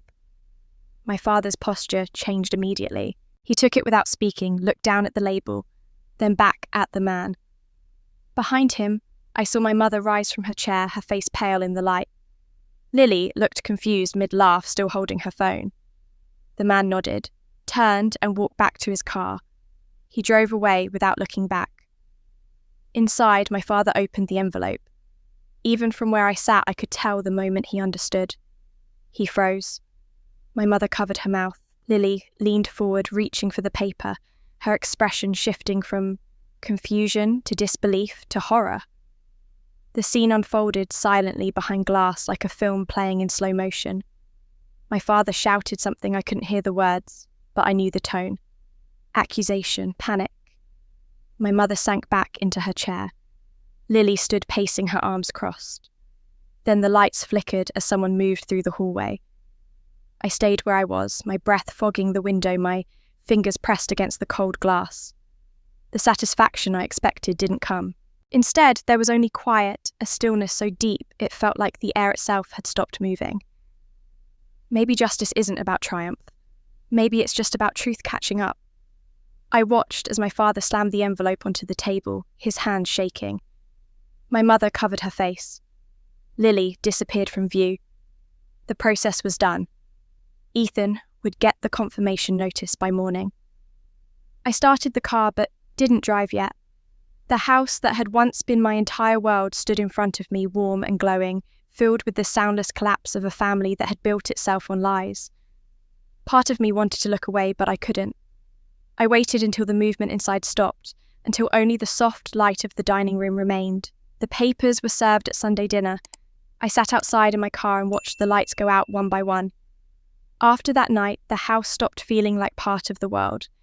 It became something sealed off, silent, watching itself collapse from within. The lawsuit had taken root. The process had begun. By January 2025, Ethan said things were progressing as expected. The defendants had 30 days to respond, which meant my parents and Lily were likely buried in legal consultations and panic. That was fine with me. It gave me space to focus on what still felt unfinished. I thought the filing would bring closure, but instead it brought questions. So much of what Grandma had done, how she'd titled the property, how she'd worded her will, seemed deliberate, as if she had anticipated what was happening now. One afternoon, Ethan called to say he needed any original paperwork that might connect to the 2010 deed. If there's anything else she left behind, find it, he said. That sent me back to the one place I hadn't checked my parents' basement. Mum had always guarded it, like a vault full of old furniture. tax files, boxes labelled with careful handwriting. But with the lawsuit occupying all their attention, access was easier than ever. I still had a spare key. On a grey Saturday, I drove there under the pretense of collecting old personal documents. The driveway was empty, their cars were gone. I let myself in through the side door and went straight downstairs. The air was cool and faintly musty, thick with dust and faint detergent. Cardboard boxes stacked in uneven towers lined the concrete walls. I started searching through anything marked with dates, old financial records, tax folders, receipts, but halfway through the shelves, something else caught my eye. A medium-sized box sat tucked behind an old typewriter, its top covered with a brittle towel. In faded marker, written in my grandmother's tidy script, were the words Eleanor's letters, "Do not throw away." My pulse picked up. Grandma had always signed things formally. Eleanor Morrison, never just Grandma. Seeing her name like that felt like a voice from another room. I pulled the box into the light. The tape along the edges had dried out, easy to peel. Inside were bundles of envelopes tied with thin blue ribbons, each one labelled with dates ranging from 2008 to 2011. Dozens of letters, all in her distinctive handwriting. Some sealed, some half-finished. At the bottom of the box lay a small notebook, the kind she used to keep grocery lists in. The first few pages were blank. Then I saw the first full line, drafts never sent too harsh, too late, or too hopeful. I set the notebook aside and began reading. The first few letters were addressed to my mother. "Margaret, please remember, Paige will need help managing things when I'm gone. She's independent, but that doesn't mean she should be alone." The next one, dated later that same year. "I know you think you're protecting Lily by giving her everything she asks for, but you're not doing her any favours. Paige will survive without me, but I'd rather she didn't have to." I kept reading until the words blurred. There were pages filled with love. Fear, regret, sentences rewritten, crossed out, rewritten again. Some were unfinished, trailing off mid-thought like she'd lost her strength before the ink dried. Near the bottom of the stack, I found one dated 3 days before her death in 2011. The paper was yellowed around the edges, but the handwriting was steady. "Dear Margaret," it began. "This is my final attempt to explain something I should have told you years ago. The apartment isn't yours to manage. It was bought for Paige, titled with her name to protect her in ways you might not understand now. Promise me you'll respect that. Promise me you won't let Lily take what isn't hers." There was no signature, just a small line in parentheses. "If you break this promise, the truth will find its way out." I sat there on the cold basement floor, the letter trembling slightly in my hands. Grandma had known. Not vaguely, not accidentally. She'd anticipated exactly what would happen. It wasn't just legal foresight, it was instinct. She'd seen the cracks in my family long before I did, and tried to build a wall strong enough to outlast them. But the wall had fallen anyway. I kept digging through the box, reading faster now, until I reached a smaller envelope wedged beneath the ribbons. My name was written across the front in her looping script, Paige. The paper felt heavier, thicker than the others. Inside was a single folded sheet.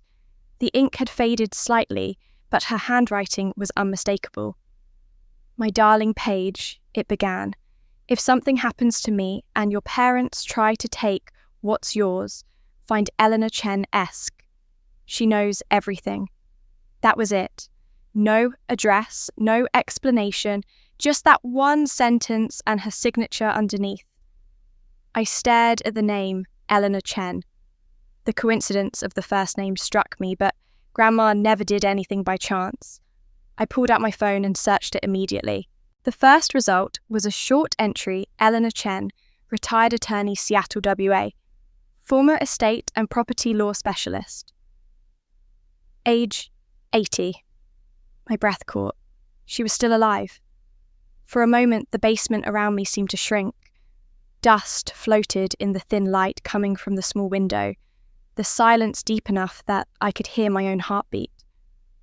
All this time, I'd been relying on documents experts and deduction, but this was different. This was direct instruction from the one person who'd loved me without agenda. Grandma hadn't just left me protection, she'd left me a path. I gathered the letters carefully, setting aside the one addressed to me. My hand shook as I slid it back into the envelope, as if handling something sacred. Before leaving, I took photos of everything, each letter, each envelope, and placed the originals back exactly as I'd found them. When I climbed the stairs, the house above was still silent. I locked the door behind me and stood for a long moment in the cold air, the sun already low on the horizon.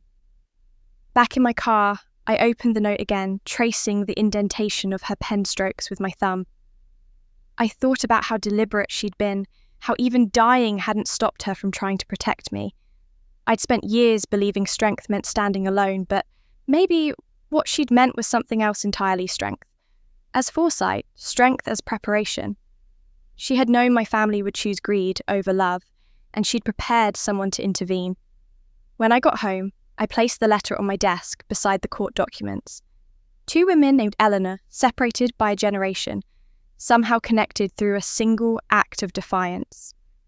I stared at the attorney's name on the screen again and whispered it under my breath, like testing the weight of a key before turning it in a lock.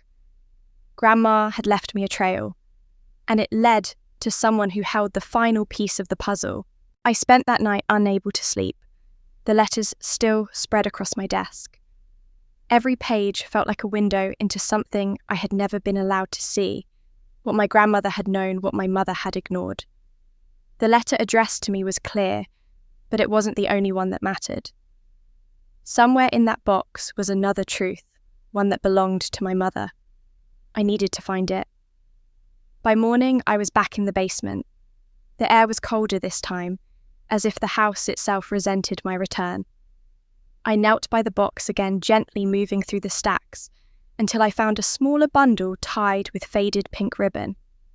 A note on top read, "To Margaret, not sent." The handwriting was tight, deliberate. I untied the ribbon and unfolded the first page. The date was February 9th, 2011, 3 weeks before Grandma's death. "Dear daughter," it began. "I'm leaving the apartment Paige because she's the one who needs protection. You've always protected Lily. Please don't take from Paige what I'm trying to give her. She's strong, but she deserves softness too." The words hit harder than I expected. It wasn't a legal document or a will. It was a plea. My grandmother hadn't written as a property owner, but as a mother trying to bridge something between her child and grandchild. I could picture her sitting at her desk, pen trembling slightly, trying to find the right words that might change my mother's heart. And somewhere along the way, Mum had read it. I could feel it in the way the paper was creased, opened and refolded too many times. This wasn't a forgotten note tucked away in storage. It was a warning that had been seen and ignored. I read it again, slower this time. "You've always protected Lily." That line was so simple, but it carried the weight of everything. All those years, when Lily's mistakes were met with excuses, when I was told to be the bigger person, when silence was the only form of peace allowed in the house, it had started long before I was old enough to recognise it. Grandma had seen it clearly. She'd tried to balance the scales in her own quiet way, and my mother had undone it the moment she signed that forged document. The realisation made my chest tighten. Mum hadn't just acted under pressure or confusion. She'd made a choice, a deliberate, conscious decision to violate her own mother's wishes in order to protect the daughter who never needed protecting. It wasn't about the money or the property. It was about who mattered more. I leaned against the wall, the letter still trembling in my hand. For the first time since this entire ordeal began, the anger dissolved into something else: grief. Deep, aching grief. I'd imagined crying 100 times before, out of rage, frustration, even vindication, but the tears that came now were different. They weren't loud or violent. They came quietly, like they'd been waiting their turn. I pressed the back of my hand to my mouth, trying to keep still, as the paper blurred beneath falling drops. It wasn't just about the apartment. It was about every conversation that could have gone differently, Every time my mother could have chosen love over loyalty to the wrong person. In that moment, I thought of the last time we spoke before all this began. She'd told me families make sacrifices, Paige. You wouldn't understand. And she'd been right, just not in the way she meant. I hadn't understood how someone could look at their own child and still choose to betray them, not out of desperation, but out of habit. I realized then that this wasn't a story about greed. It was a story about patterns about love misdirected until it became cruelty disguised as duty. I folded the letter carefully and slid it back into its envelope. My hand shook as I sealed it again, as if closing something sacred. Then I sat there in the quiet basement, surrounded by boxes of old papers and ghosts that refused to rest. The lawsuit had been about proof and restitution, but this was the real evidence. Proof that none of it had been an accident. Proof that she'd looked at her mother's dying words and still chosen to side with my father's debts and Lily's comfort. The hum of the old water heater filled the silence. I watched the dust drift in the thin beam of light from the basement window and thought of Grandma's handwriting, the loops, the steady rhythm, of someone who still believed her words might heal. She must have known deep down that they wouldn't, that my mother's devotion had already shifted somewhere unreachable. But she'd written anyway. That's what broke me the most. She'd written anyway. By the time I stood, my legs were numb, and the light outside had changed. The afternoon had faded into a kind of silver dusk. I gathered the rest of the letters back into the box and placed it on the shelf exactly as I'd found it. For a long moment, I just stood there staring at the handwriting on the lid. Do not throw away. Grandma had meant the letters, but it felt like something more. A command not to discard the truth, no matter how much it hurt. When I finally left the basement, I locked the door behind me and stepped into the cold January air. The wind bit against my cheeks, drying the last of my tears. I didn't feel triumphant or righteous. I felt hollow, like the truth had taken something from me, even as it set me free. I understood now that forgiveness wasn't part of this story. Understanding was.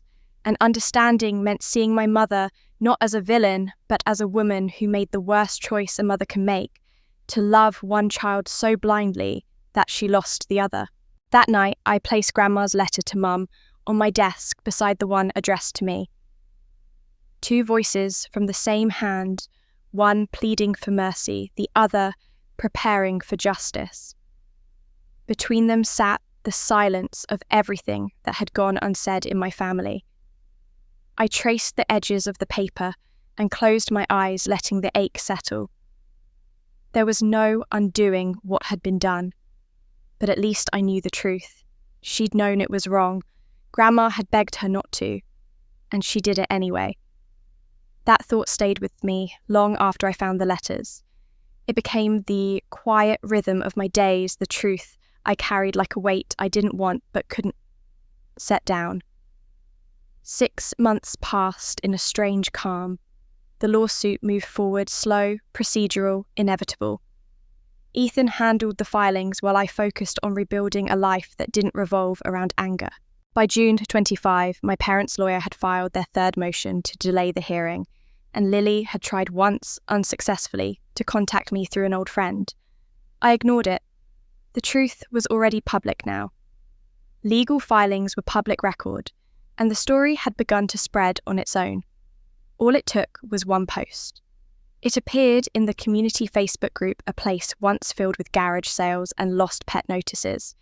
The post came from a neighbour I barely remembered, someone who had probably waved to us at block parties.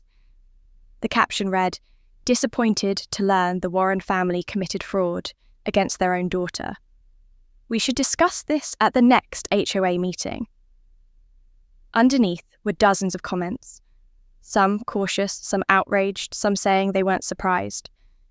By the next morning, the post had more than 80 reactions, and a thread so long it had to be collapsed. My name was everywhere. I didn't comment. I didn't have to. The truth had finally stepped into the light without me pushing it. The Homeowners Association scheduled an emergency meeting for the following week. Normally, those meetings were dull affairs about fence colours or parking regulations. This one was different. I didn't attend, I didn't need to, but Ethan did out of curiosity. He told me later how it unfolded. About 50 people filled the room, the folding chairs lined up in crooked rows. At the front, the HOA president tried to keep order, but everyone already knew why they were there. The room buzzed with gossip and disbelief. According to Ethan, the discussion started cautiously. Someone asked if the lawsuit was real. Another confirmed that court records were public and that the documents matched my parents' names exactly. Then Mrs. Patterson stood up. I could picture her clearly, the same elderly woman who lived across from us since I was 10, whose driveway I used to shovel after snowstorms. Her voice trembled at first, but it grew stronger as she spoke. "I've known Paige since she was a little girl," she said. "She's the kind of person who helped without being asked. When her parents went on vacation, she brought my mail in every day for 2 weeks. And now they've done this to her." The room had gone silent. Ethan said even people who hadn't taken sides before looked down at their laps. Mrs. Patterson turned to the HOA board and said, "If we call ourselves a community, then we can't stay quiet about this." What followed was an impromptu vote, something symbolic, but powerful. 30 out of 50 homeowners voted to require my parents to issue a public apology to me. Anyone who refused would face community sanctions, which meant exclusion from events, volunteer projects, and neighbourhood communications. 10 abstained. 10 voted against, mostly out of discomfort, not disagreement. When Ethan told me I didn't know whether to laugh or cry, "They actually voted," I asked. "They did," he said. "Your mum walked out before the vote was even counted. Your dad stayed just long enough to argue about defamation laws, then stormed off." I imagined it the same people who once admired them for their manicured lawn and polished manners now whispering behind their backs. For years, my parents had built their identity on being respectable, the family others pointed to as an example. Now they were the cautionary tale. By mid-June, the shift was visible even from a distance. Their once busy driveway stayed empty most weekends. The welcome mat by their door had faded, and the flowers my mother used to water daily were dying. Neighbours crossed the street to avoid them. Invitations stopped coming. Their Christmas card list, once 40 families deep, had dwindled to 3. Even Lily's social media posts grew sparse, the likes fewer each week. Reputation was a fragile thing. Once cracked, it didn't mend. I told myself I didn't take satisfaction in their humiliation, but that wasn't entirely true. There was a grim justice in watching the world finally see them for who they were. Still part of me pitied them, the hollow quiet that comes when appearances collapse, the same quiet I had once lived in alone. The difference was that I had earned my peace. They had earned their silence. A few days after the meeting, Miss Patterson left a note in my mailbox. It was written on lined paper in careful cursive. "Dear Paige, I'm sorry for what you've been through. Some of us saw things over the years, but we didn't want to believe them. You deserve better than what they gave you. I'm proud of you for standing up for yourself." I folded the note and kept it in my wallet. It reminded me that justice wasn't only about punishment. Sometimes it was about recognition, someone saying, "I see what they did, and it wasn't right." I heard from another neighbour that my parents had tried to attend the next HOA event but were turned away. Lily reportedly cried when someone told her, "Your sister deserved that apartment more than you ever did." It was strange hearing pieces of their downfall through the same grapevine they'd once used to boast about vacations and promotions. I didn't reach out. I didn't gloat. I simply existed quietly in the space they had tried to erase me from. My apartment, once nearly stolen, now felt like a refuge again. Sometimes I'd sit by the window in the evening and think about how easily things could have gone differently if Mum had honoured Grandma's letter, if Lily had apologised instead of laughed. But they hadn't, and choices had consequences. By late June, even Ethan admitted the social pressure was helping the case. Public opinion can do what the courts can't, he said. It reminds people that moral debt can't be delayed with paperwork. I nodded. He was right. The law would take its course eventually, but the damage to their reputation was already complete. One night, I drove past their house. The lights were on, but the curtains were drawn. The porch looked neglected. A single wilted wreath hung crookedly on the door. For years, that house had been the centre of every holiday, every force to smile. Now it was just a shell.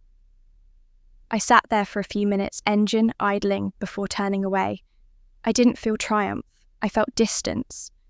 The kind that comes when you realise you've outgrown the world that once defined you. The whole community had turned against them. But words weren't enough for me. I wanted justice. Justice came slowly in pieces, often through the smallest humiliations. By July 2025, my parents had lost nearly everything that mattered to them: status, reputation, control. But the HOA still had one last condition before allowing them to attend community events again: a public apology. It wasn't my idea. I hadn't asked for it, hadn't even known it was being discussed until Mrs. Patterson called me one evening. Her voice was soft, careful. "They're being required to make a statement next week," she said, "at the monthly meeting. You have every right to be there if you want." I hesitated. "Will it change anything?" "Maybe not for them," she said, "but maybe for you." The meeting was held in the same recreation hall where the neighbourhood used to host summer potlucks. I hadn't stepped inside since before the lawsuit began. Rows of folding chairs filled the room, and the air smelled faintly of coffee and dust. About 40 people showed up, some curious, others uncomfortable, a few just eager for closure. I stood in the back near the doorway, blending into the shadows. Ethan had offered to come with me, but I said no. This was something I needed to witness alone. My parents arrived just before 7. Dad wore his usual navy blazer, the same one he used to wear to church, but it hung loosely on him now. Mum looked smaller somehow, her posture fragile, her face pale. They sat in the front row beside the HOA president, who held a single sheet of paper. It was the prepared statement they had been instructed to read. No ad-libbing, no revisions. The apology had to be approved and public. When the meeting began, the room fell quiet. The HOA president cleared his throat and explained the situation in formal language terms like resolution of reputational dispute and restoration of community trust. Then he gestured for my father to stand. For a long moment, he didn't move. When he finally rose, he looked older than I remembered, like the months had taken something from him that couldn't be returned. His voice was steady but flat as he began to read. "My wife and I wish to acknowledge our actions that have caused harm to our daughter Paige Warren," he said. The room was silent except for the faint hum of the ceiling fan. "We wrongfully sold property belonging to her without her consent. We apologise to Paige and to this community for the dishonesty that took place. We accept responsibility for our actions and will cooperate fully with the court proceedings." His hands trembled slightly, the paper rustling with each word. When he finished, he folded the statement and sat down without looking at anyone. Mum stayed seated, her hands clasped tightly in her lap. Tears streamed down her cheeks, but she didn't wipe them away. For years, I'd wanted her to say something, to admit that what they did was wrong. Now that she was finally crying, I felt no relief, just emptiness. The sound of her quiet sobbing filled the silence after the speech. A few people shifted uncomfortably in their seats. Someone coughed. The HOA president thanked them and moved on to the next agenda item, but no one was listening anymore. From where I stood, I could see the side of my father's face rigid and unreadable. He wasn't sorry, not really. He was humiliated, cornered into this performance. My mother's grief looked genuine, but it came too late to mean anything. The damage had already been done. I stayed still until the meeting ended and people began to file out. Whispers filled the room, polite condolences, awkward silences, a few cold nods in my direction. My parents avoided my gaze entirely. They left quickly, my mother clutching her purse like a shield, my father walking ahead of her without a word. When I stepped outside, the evening air was heavy and warm. The sun had already set and the parking lot lights buzzed faintly overhead. I leaned against my car, watching them cross the pavement toward theirs. They didn't see me. For a moment, I thought about calling out to them, not to forgive, not to reconcile, but simply to acknowledge that this chapter was ending. But I didn't. I let them go. As I opened my car door, my phone buzzed. It was a text from an unfamiliar number. "This is Lily. I can't face them. Tell Paige I'm sorry." I read it twice, my reflection dim in the screen. The apology came too easily, too cleanly, as if she thought words could smooth over betrayal. I typed a reply, then deleted it before sending. Some things didn't deserve answers. I imagined her somewhere far away, still trying to convince herself that guilt counted as redemption. I sat there for a while, engine off, windows down, listening to the muffled sounds of the neighbourhood laughter from a nearby porch, the bark of a dog, the rhythm of normal life continuing without us. For months, I had dreamed of this moment, of seeing them brought low, of watching them face the same public scrutiny they'd once escaped. Now that it had happened, it didn't feel like victory. It felt like quiet confirmation that some wounds never close, no matter how many people acknowledge them. Before leaving, I glanced back at the hall. The chairs were being folded and stacked. The lights dimmed one by one. My parents' voices were gone, but their words lingered in the air, thin and insubstantial. Maybe the community would forgive them eventually, but forgiveness was no longer my concern. They had spent a lifetime valuing appearances over integrity. Tonight, those appearances had crumbled under fluorescent light, and for the first time, everyone saw what had always been true. I started the car and drove away, passing the rows of darkened houses, the manicured lawns now slightly overgrown, the same neighbourhood that had once adored them. It struck me that shame was a kind of justice too, not the kind that restored what was taken, but the kind that made truth impossible to ignore. They had stood before their peers and admitted everything, but the admission cost them nothing they hadn't already lost. As I turned the corner toward home, I felt the faintest flicker of something like peace, not forgiveness, not closure, but the knowledge that the story was finally shifting out of their control. They'd apologised in public, but empty words couldn't undo what they'd stolen from me. After that night, I told myself I was done. The apology had closed a chapter. Yet as summer stretched into August 2025, I realised closure was something you couldn't legislate. I hadn't spoken to my parents or Lily in 8 months. Ethan said the case was going well, that a settlement might be imminent, but victory felt like dust in my hands. I went to work, paid my bills, watered the plants, and moved through the motions of living. The silence filled every corner of my days. Even my victories came without witnesses. Friends tried to celebrate with me. "You're almost there, one," said over lunch. "After everything they did, you'll finally win." I smiled automatically. Another friend asked the question I'd been avoiding. "But Paige, is it worth it? Losing your whole family for money?" I remember the way my voice came out sharper than I intended. They stole from me. The table went quiet. Later, driving home, her question replayed in my mind. Was that really what this was about, money?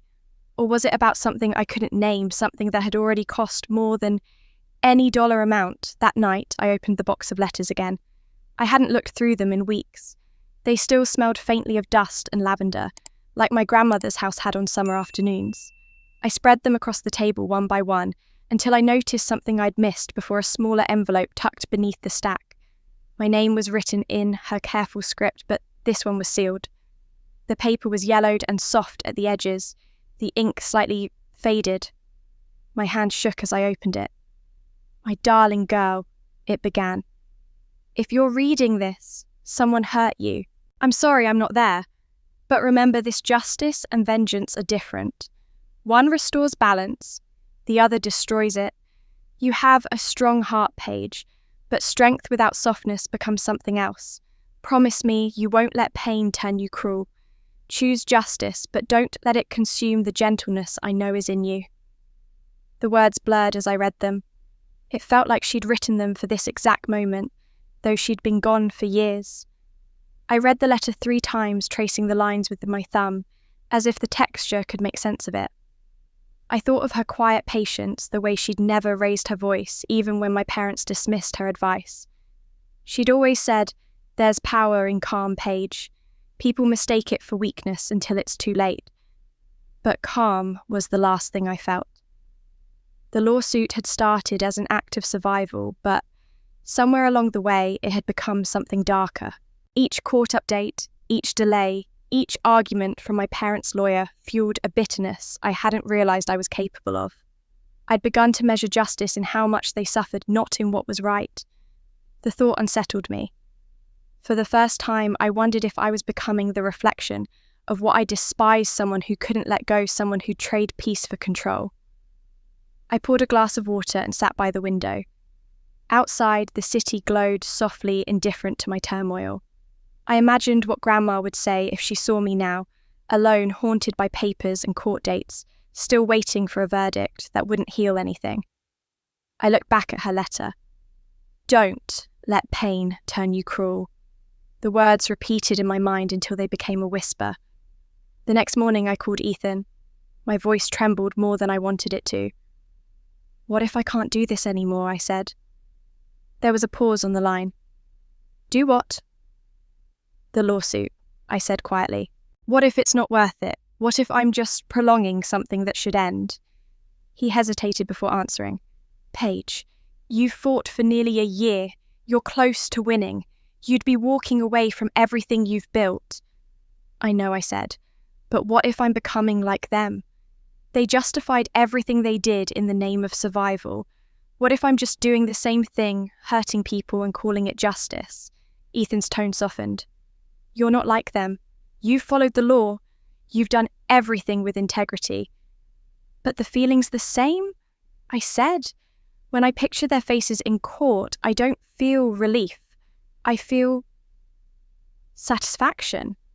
Like I want them to hurt as much as I did." The words hung in the air, raw and heavy. "That's not justice. That's something else." He didn't argue. He just said, "Take a few days. Think about what you want, not what they deserve." I thanked him and hung up, but the quiet afterward felt worse than before. I walked through the apartment, touching the things I'd once fought up to protect: the framed photos, the faint scent of cedar from the floors, the chipped mug Grandma used to drink tea from. I realised how little comfort ownership brought when the heart behind it was tired. For the first time since the beginning, I imagined what dropping the case might feel like. The relief. The absence of tension, the possibility of silence that didn't ache. But I also thought of Grandma's warning: the difference between justice and vengeance. Maybe this was the choice she'd wanted me to face, the one she'd seen coming, even before I did. I wasn't sure which path she'd want me to take now. That night I placed her letter beside my bed, too afraid to tuck it away. The edges caught the lamplight, pale and fragile, like something that could disappear if I looked away too long. I tried to sleep, but the words echoed through the dark, quiet and steady as breath. "Choose justice, but don't let it consume the gentleness I know is in you." I turned onto my side, staring at the ceiling, feeling the truth of it sink in. Maybe Grandma hadn't written those words for a specific betrayal. Maybe she'd written them because she understood that justice, once started, has a way of becoming its own hunger. And I was already starving for something I couldn't name. Grandma's words haunted me. Was I seeking justice, or had I become the very thing I hated? I kept asking myself that through the late summer, long after her letter had been folded and placed back in the box. Each time I thought about ending the lawsuit, something stopped me. Maybe it was pride. Maybe it was the quiet echo of everything they'd taken from me. By September 2025, the case had entered its final phase. Ethan said the ruling would likely go in my favour. I should have felt relief. Instead, I felt suspended between exhaustion and guilt, unsure what winning meant anymore. That was when Ethan called. His voice was calm but deliberate. "Paige," something new came up, he said. "My paralegal was reviewing your parents' financial disclosures. We found a second mortgage on their house taken out in 2023. I froze. "For what? To cover your father's gambling debts," he said quietly. "They're 3 months behind on payments. The bank's preparing foreclosure." I pressed my hand to my forehead. So they're about to lose the house. Unless they pay about $80,000 in arrears, Ethan said. But given their debt, that's unlikely. They're tapped out. I sank into the nearest chair, the edges of the room softening around me. After everything, the irony was brutal. They had stolen my home to pay for his addiction, and now their own was slipping away. Part of me wanted to let it happen. Let the bank take what they'd once called untouchable. But Grandma's words wouldn't leave me choose justice, but don't let it consume the gentleness I know is in you. What are you thinking? Ethan asked. I hesitated. That letting the bank take it isn't justice, I said finally. It's just punishment. It doesn't fix anything. So what do you want to do? I want them to face me, I said. Not the bank, not strangers. Me. We met the next day in his office, the air heavy with late summer heat. I laid out what I wanted in precise terms. Draft a notice of repayment, I told him. Official direct. They owe me $105,000, the proceeds from the apartment sale. Make it clear they have 30 days to repay, or I'll seize their house as collateral. Ethan leaned back, studying me. That's bold. Are you sure you want to tie this to the property? You'll be taking everything. No, I said. I'll be giving them a choice. He nodded slowly. All right, I'll prepare the letter. When he handed me the draft an hour later, I read it twice. It was cold, legal detached, everything the court required. But before signing, I added one line at the end, handwritten in ink. You took my home. Now you'll understand what that feels like. My hand didn't shake. 2 days later, the certified letters were sent. One addressed to my father, one to my mother. I knew exactly when they'd arrive. For the next 48 hours, I couldn't focus on anything. I went through the motions of work-made coffee, stared at my phone without seeing the screen. I imagined the moment the mailman rang their bell, the sound of my mother's footsteps as she went to the door, the envelope with my handwriting in the corner. When Ethan called that evening, I didn't answer. Instead, I drove. The sky was the colour of ash, the air thick with the kind of humidity that carried thunder. I ended up parked near their neighbourhood again, a habit I hadn't quite broken. From a distance, the house looked unchanged, same porch light, same trimmed hedges. But I knew what sat inside now, the weight of consequence sealed in an envelope. The next morning, Ethan forwarded me a delivery confirmation, both letters received. A part of me wanted to feel vindicated, but all I felt was a quiet dread. The line I'd written echoed in my head. You took my home. Now you'll understand what that feels like. It sounded colder on paper than it had in my thoughts. Still, I didn't regret it. They had taken without remorse. Now, at last, they would learn what loss meant. That afternoon, I received an email from Ethan. They've acknowledged receipt of the notice. No response yet. I closed my laptop and sat in silence. I imagined my father reading it first, jaw tightening, as he realised what it meant. My mother, standing beside him, whispering something about calling their lawyer, her hand shaking. There would be anger then. Denial, then the slow realisation that this time there was no one left to manipulate.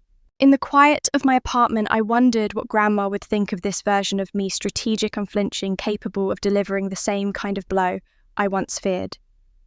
Maybe she'd say it was necessary. Maybe she'd tell me it was the only way they'd understand. Or maybe she'd just look at me with that soft, disappointed smile that always made me feel small. I didn't know anymore. That night, I dreamed of the apartment I used to own, the walls' freshly painted sunlight spilling across the floor. It wasn't about the property itself, it was about what it represented: safety, independence, a life built without their control. They'd taken that from me. Taking their house back felt like reclaiming balance. But as I woke, the thought lingered: balance or revenge. The line between them had blurred. The next day, Ethan texted notice stands. 30 days. If they can't pay, we proceed with property lien filing. I typed understood and sent it before I could hesitate. For the first time in months, I didn't feel uncertain. I felt resolute. The game they'd started was finally ending, and this time I was the one writing the rules. As the days passed, I checked my mailbox more often than usual, half expecting a letter, a plea, some acknowledgement. None came. Only silence. I tried to convince myself it didn't matter that this was about justice, not guilt. But at night, when the apartment went still, I could almost hear Grandma's voice, reminding me that justice without mercy has its own kind of cost. I turned on the light just to make the silence go away. I'd given them a choice, but I already knew they couldn't pay. And that's when everything would finally come to light. 2 weeks later, I found myself sitting in the King County Superior Court, the air heavy with the smell of paper and old carpet. September sunlight filtered through the tall windows, glinting off the brass fixtures and the polished wood of the judge's bench. After nearly a year, everything came down to this room. Ethan sat beside me, calm and unreadable, while across the aisle my parents whispered with their attorney. Lily was nowhere to be seen. I hadn't expected her to come. When the clerk called the case number, the murmur of the courtroom quieted. The judge, a woman in her 60s with sharp eyes and silver hair, looked over the docket and then at us. "Warren versus Warren," she said. "We'll proceed." My parents' lawyer, a man with a polished voice and the practiced confidence of someone used to spinning narratives, stood first. "Your Honour," he began, "this is at its core a family matter. There was no criminal intent here. Simply a misunderstanding between a daughter and her parents, a painful but private dispute that should never have reached this courtroom." He gestured toward me. "Miss Warren is understandably emotional, but she has allowed bitterness to drive her. She seeks punishment, not reconciliation." I felt Ethan shift slightly beside me, his hand brushing against a stack of documents. The judge's expression didn't change, but her gaze flicked briefly in my direction. "Noted," she said. "Continue." The lawyer spoke for another 10 minutes, weaving a story about family loyalty and generational miscommunication. It was almost convincing if you didn't know the facts. When he finished, Ethan stood. His voice was quiet, but carried through the room with precision. "Your Honour, what happened here is not a misunderstanding. It is fraud calculated, sustained, and documented. My client's parents forged legal documents, stole real property, and falsified financial records to enrich themselves at her expense. He laid out the evidence methodically, the forged deed, the recordings, the recovered messages." The judge listened without interruption, occasionally glancing toward my parents. My father's jaw tightened. My mother's hands were clasped so tightly, her knuckles had turned white. When Ethan paused, I thought he was done. Then, the doors at the back of the courtroom opened. An elderly woman in a wheelchair was being rolled in by an assistant. She wore a grey coat and carried a small leather briefcase on her lap. Her presence drew a ripple of whispers. Ethan turned slightly, his eyebrows lifting. "Your Honour," he said, "this is Miss Eleanor Chen. She was the late Eleanor Morrison's attorney." The judge nodded. "Ms. Chen, you may proceed." The woman's voice, though thin, was steady. "I am here on behalf of my former client, Mrs. Morrison," she said. "Before her death in 2011, she entrusted me with several sealed documents to be released only in the event of a dispute concerning her estate. That event has now occurred." She opened her briefcase and withdrew a small bundle of files bound with string. These contain the originals of financial documents pertaining to a life insurance policy issued in 2009. The policy named her granddaughter Paige Warren as the sole beneficiary. My breath caught. I had never known about any policy. Chen continued. "In 2011, 3 weeks after Mrs. Morrison's death, the insurance company paid out $200,000 to the listed beneficiary using a claim form signed Paige Warren. However, the signature was forged." The judge leaned forward. "You're certain of that?" "Yes, Your Honour." Chen said, passing a folder to the bailiff. Inside are the original documents, the signature card Mrs. Morrison's granddaughter signed in 2010, when the policy was first confirmed, the claim form filed in 2011 bearing a forged signature, and the handwriting analysis conducted at my direction 2 months ago. The judge examined the documents silently for a moment before nodding to Ethan. He rose and addressed the court. This evidence establishes that Mr. and Mrs. Warren not only forged their daughter's name on a property deed in 2024, but had done so years earlier on a life insurance claim, stealing $200,000 intended for her. The silence in the courtroom was absolute. My father shifted in his seat, his face pale but defiant. My mother looked as if she'd stopped breathing. The judge handed the papers back to the clerk and turned to my parents. "Is there any explanation?" she asked. My father opened his mouth but said nothing. The lawyer stammered something about miscommunication and joint family assets, but the words sounded hollow even to him. The judge's tone hardened. "This is not a family dispute," she said slowly. "This is systematic fraud." She looked toward the clerk. "Enter judgment in favour of the plaintiff." Ethan's pen scratched quietly against his notes as the numbers came down. Restitution of $105,000 from the property sale, $200,000 from the insurance payout, $140,000 in accrued compound interest over 14 years, $75,000 in punitive damages. Total award, $520,000. Additionally, this court refers the matter to the District Attorney's Office for review of potential criminal charges for wire fraud and forgery. My father's head dropped. My mother began to cry, soundless, shaking tears that made something twist in my chest. The judge banged the gavel once. Judgment entered. Court is adjourned. The room erupted into low murmurs as people gathered their papers. Ethan placed a hand on my shoulder. "You did it," he said quietly, but the words felt distant. Across the aisle, my parents sat frozen, staring straight ahead as if the floor had fallen away beneath them. I wanted to feel triumph, but all I felt was the slow collapse of everything that had once held us together. I stood legs unsteady and gathered my things. As I turned to leave, I caught my mother's eyes for the first time in months. There was no anger there anymore, no pretense. Just exhaustion and something that looked almost like regret. For a second, I thought she might speak, but she didn't. The bailiff opened the doors and sunlight spilled across the courtroom floor. The gavel came down. I'd won everything. But looking at my mother's face, I realised winning felt nothing like I'd imagined. For weeks after the verdict, I moved through life like a ghost in my own story. Ethan handled the paperwork, the transfer of funds, the court filings. The judgment was final. No appeals, no loopholes.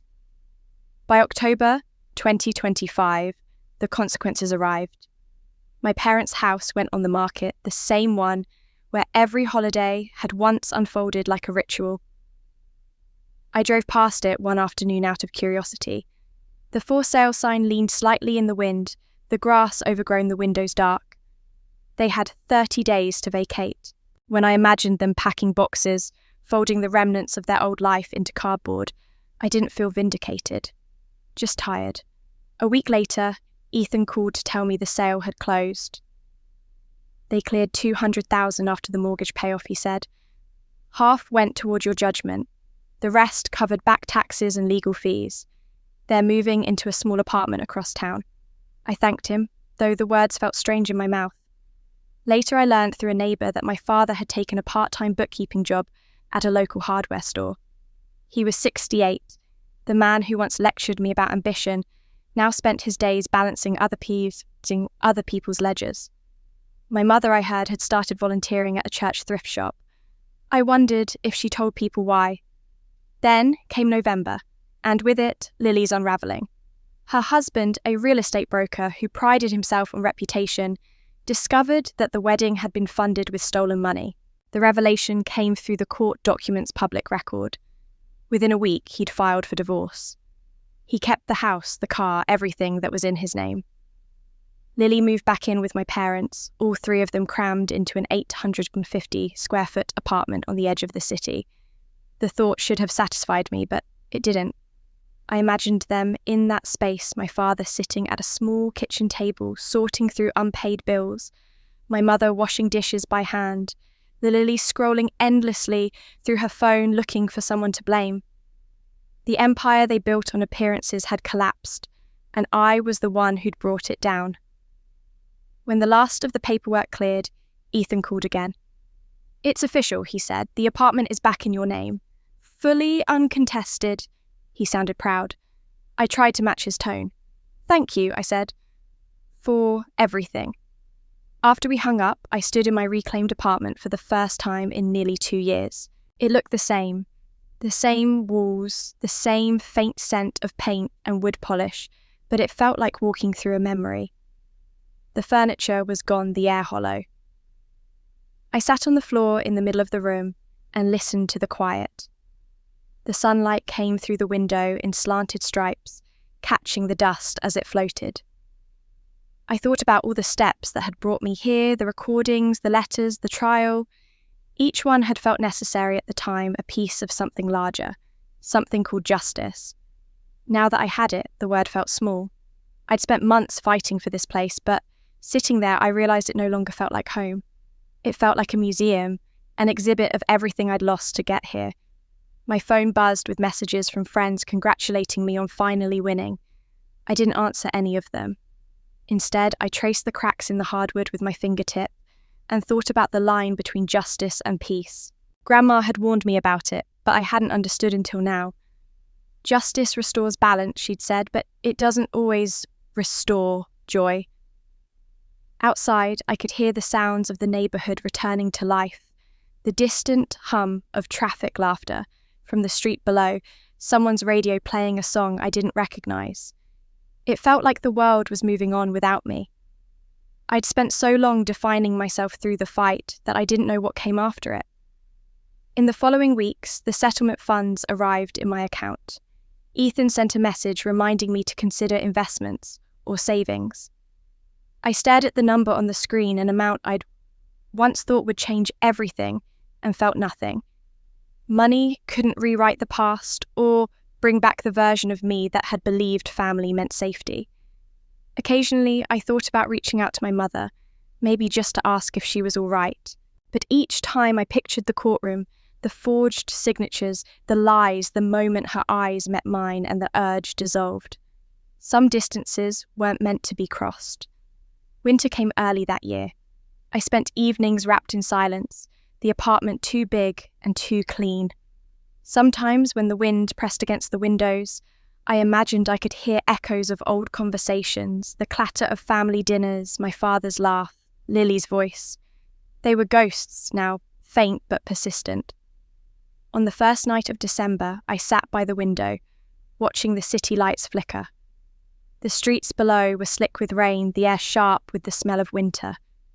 I whispered to no one I got justice. So why do I feel so hollow? The question hung in the air unanswered.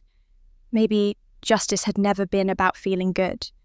Maybe it was just about ending things properly, closing the circle even if it left you standing alone inside it. I leaned back against the wall and closed my eyes. I'd won the war, but I'd lost something I couldn't name.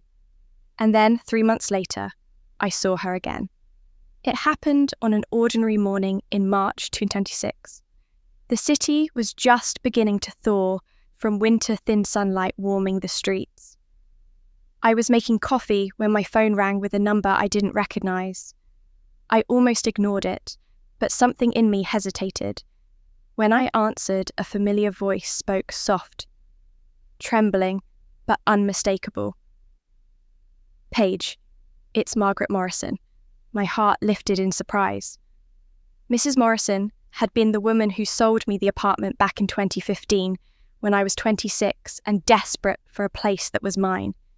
She had been in her 70s, then sharp-minded, kind always smelling faintly of lavender and tea biscuits. "It's been too long," she said, her voice full of warmth. "I've moved into assisted living recently. They're good to me here, but it gets quiet. I'd love to see you if you have time." Something about her tone, gentle but faintly wistful, made it impossible to say no. That afternoon, I drove across town to the facility, a low white building surrounded by cherry trees beginning to bloom. The air smelled of antiseptic and flowers. A nurse at the front desk guided me to her room. "She's been looking forward to your visit," she said. "She has a new aide today, a young woman very polite."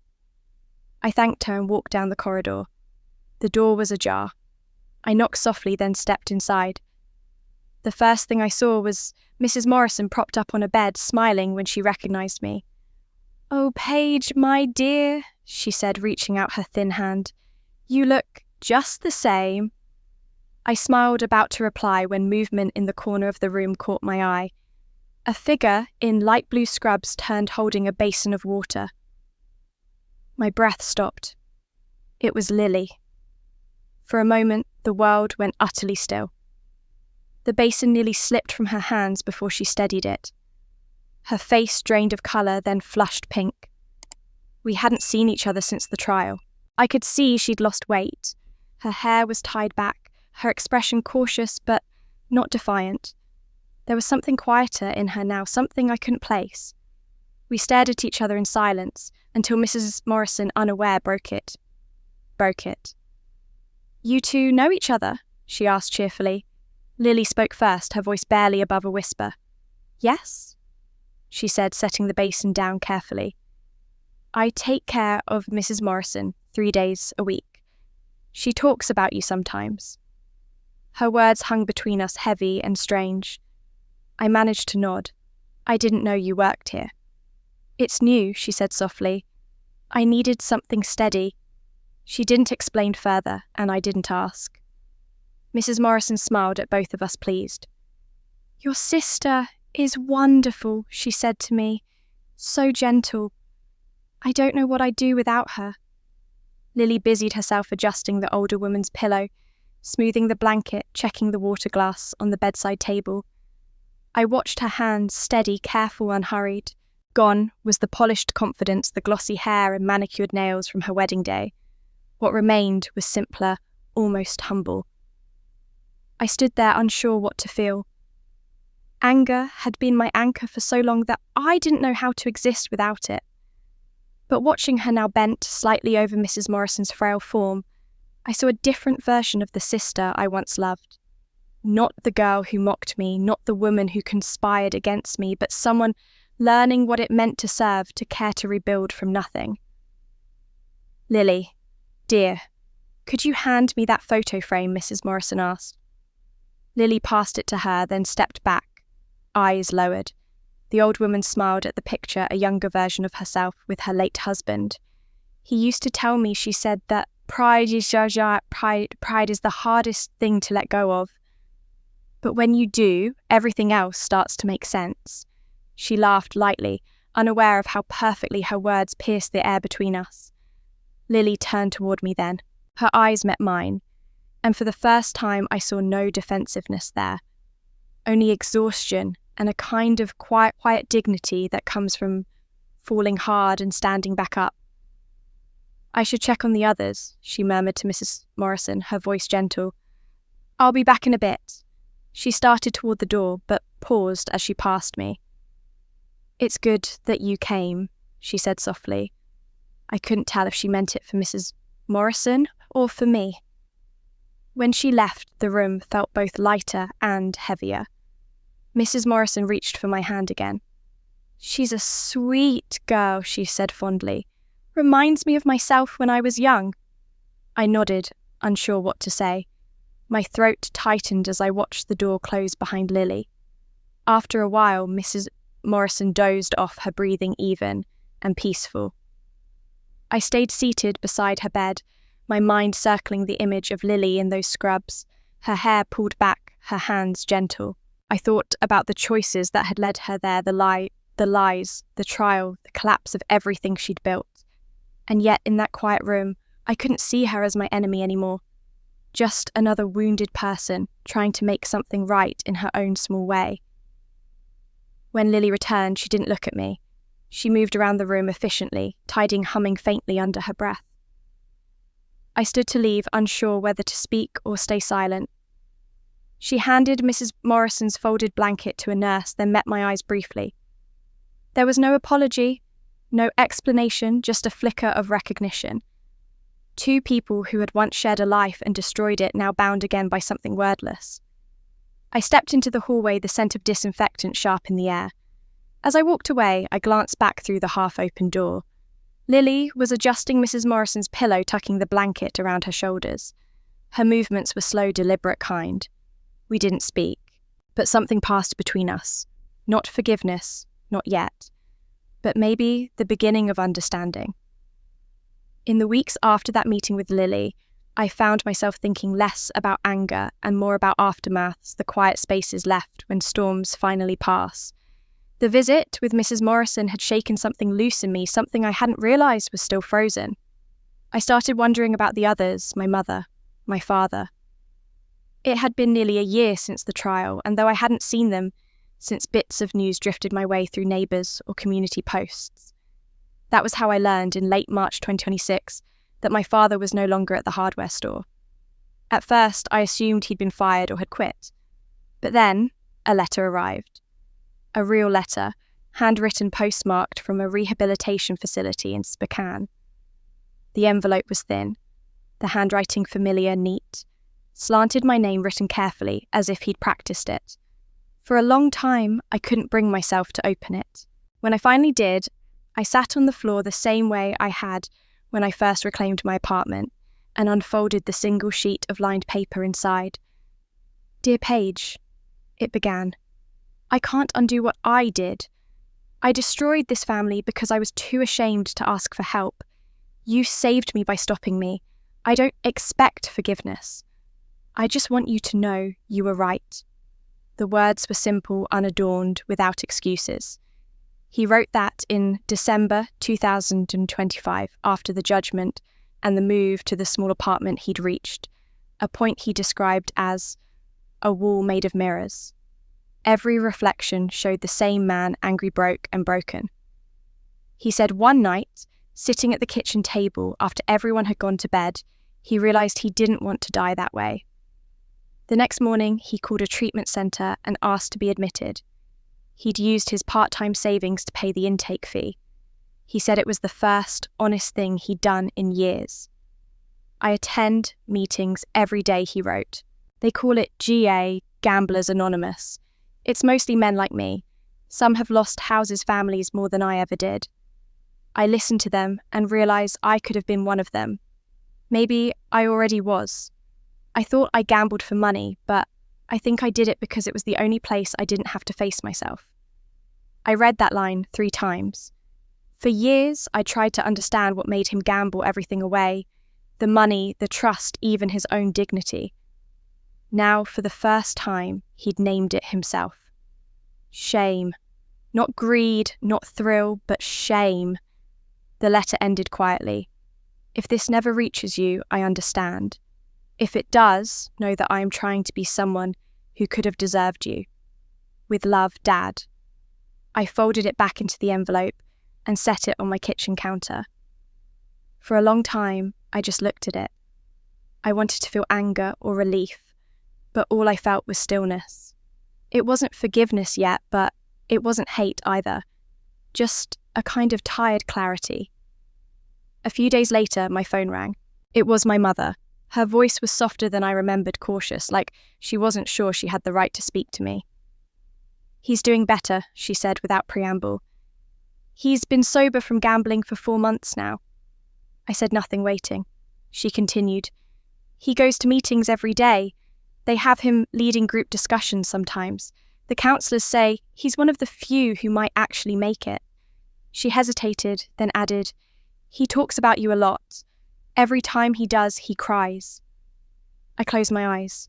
I could almost see it, the same man who used to slam his fist on the table when the Seahawks lost a game, now sitting in a circle of folding chairs crying in front of strangers. There was something unbearably human about that image. My mother's voice wavered. "He wanted me to tell you he's proud of you. That he wishes he'd been someone you could have looked up to." For a moment, I couldn't speak. I thought about the way things had been, the shouting, the lies, the betrayal, and how impossible those words would have sounded a year ago. "Thank you for telling me," I said finally. "I'm glad he's getting help." It was all I could manage. After we hung up, I sat by the window, the city lights flickering below.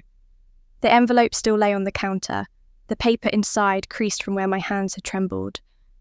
I thought about him in that facility, waking up early, making his bed, sitting in therapy rooms with white walls and 2 bright lights. I imagined him writing letters to people who would never read them, trying to rebuild something from the wreckage. Maybe redemption wasn't one grand gesture, but a series of small, unseen steps taken when no one was watching. For the first time, I wondered what it must have felt like for him, the weight of realizing he'd failed the people who had once trusted him most. I didn't excuse it, but I understood it differently now. Guilt can hollow a person out until there's nothing left to save, unless they decide to start again. He was trying, even if it was years too late. That night I placed the letter inside a box where I kept Grandma's old correspondence. Somehow it felt right that their words should rest together, the woman who had warned me about justice without compassion, and the man who was finally learning what accountability meant. In the quiet that followed, I realized that maybe healing didn't come all at once. Maybe it came like this, one person at a time deciding to stop running. He'd finally taken responsibility. But responsibility wasn't the same as redemption. That would take time, if it ever came at all. After I read my father's letter, something inside me shifted quietly, and without announcement. I didn't forgive him, not yet, but the hatred I'd been carrying for so long started to lose its sharp edges. The world outside my apartment was softening too, April's cold giving way to the slow warmth of spring. By May 2026, the city felt alive again. People were out on their balconies watering plants, hanging laundry, starting over in small, ordinary ways. Maybe that's why what happened next didn't surprise me. It just felt like the season was changing for all of us. It started with a message. Not a call, not a long text, just a photo. It came from my mother, though her name showing up on my screen after so many months made me blink twice before opening it. The image was simple. A cluster of sunflowers on a small balcony, their yellow petals turned toward the morning light. The caption underneath read, "Your grandma's favourite." "I'm sorry I forgot." That was all. No explanation, no signature, just that single sentence. I stared at the photo for an hour. I didn't even realise how much time had passed until the light in my apartment shifted from gold to grey. It was such a small thing, yet it carried the weight of everything we'd never said to each other. My mother wasn't one for apologies. She had always been the kind of woman who believed that fixing a thing was better than talking about it. But this photo wasn't about fixing. It was about remembering, and maybe about beginning again. Later, I learnt from a mutual neighbour that she'd started a small rooftop garden at the apartment building they'd moved into after selling the house. The neighbour mentioned it casually, not realising the significance. "Your mum's out there every morning," she'd said. "Tomatoes, basil, some flowers too. Says it keeps her busy." It was the first time in decades my mother had tended to anything living that wasn't out of obligation. When I was little, she used to keep a garden behind our old house, rows of basil, tiny carrots, and sunflowers that seemed taller than me. She used to hum while she worked her hands in the dirt, her hair pinned up with a wooden clip. Then life got too busy. She traded the garden for bookkeeping errands and the endless cycle of appearances that defined her for years. Seeing her return to it now felt like watching a ghost step back into the sunlight. I didn't reply to the photo. I didn't know what to say that wouldn't reopen wounds we'd both barely managed to close. But a week later, another message arrived. This one showed a tomato plant, its leaves broad and green, with a caption that simply read, "They're finally growing." I could picture her typing that with a small smile, waiting to see if I would respond. I didn't, but I saved the photo. More messages followed, scattered and unassuming. A bunch of basil she'd clipped for dinner. A recipe for soup she'd taken from an old magazine. A blurry shot of a bird perched on the balcony railing with the words, "He comes every morning." None of them asked anything of me. None said, "I'm sorry" again. They were fragments of her life sent like quiet offerings. For the first time, I realised my mother's version of remorse would never come in words, it would come in gestures. In her own way, she was trying to speak a language we'd both forgotten. She wasn't asking for permission to be forgiven.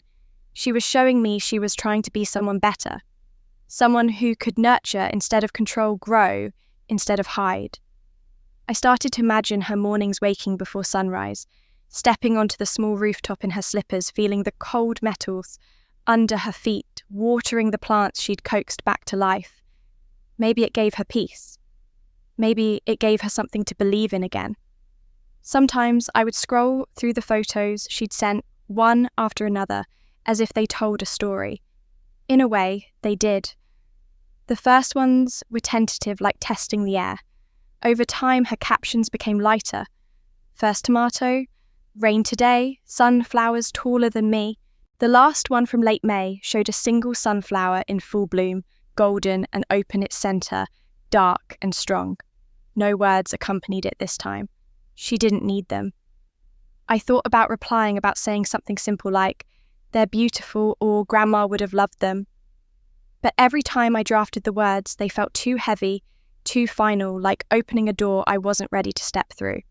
So I let the silence stand between us, not as punishment, but as space to grow, to breathe, to let the past settle into something we could both live with. One evening, while cooking dinner, I caught myself humming an old tune I couldn't name but recognise from childhood. My mother used to hum it while she gardened. The realisation stopped me mid-stir. Maybe, without meaning to, we were both reaching for the same kind of peace, miles apart but moving in the same direction. A few days later, I visited the local farmers market. I didn't plan to buy anything, but I found myself standing in front of a stall selling potted herbs. The scent of basil hit me so strongly it brought back an image of my mother's hands years ago. Dirt under her nails, face flushed from the sun. I bought a small pot without thinking and carried it home. I placed it on my own windowsill next to the sunlight that touched her sunflowers in that photo. It wasn't forgiveness, but it was something like understanding. By June, her messages slowed down. The last one came early one morning, a picture of the rooftop dew still clinging to the leaves, and a short line beneath it, "The garden's teaching me patience." I didn't respond, but I smiled. She was learning in her own way, as I was in mine. She wasn't asking for forgiveness. She was showing me that she was trying to change. And maybe that was enough for now. In the quiet weeks that followed, I realised something had shifted in me too. For the first time in years, my days weren't defined by anger or loss, but by purpose.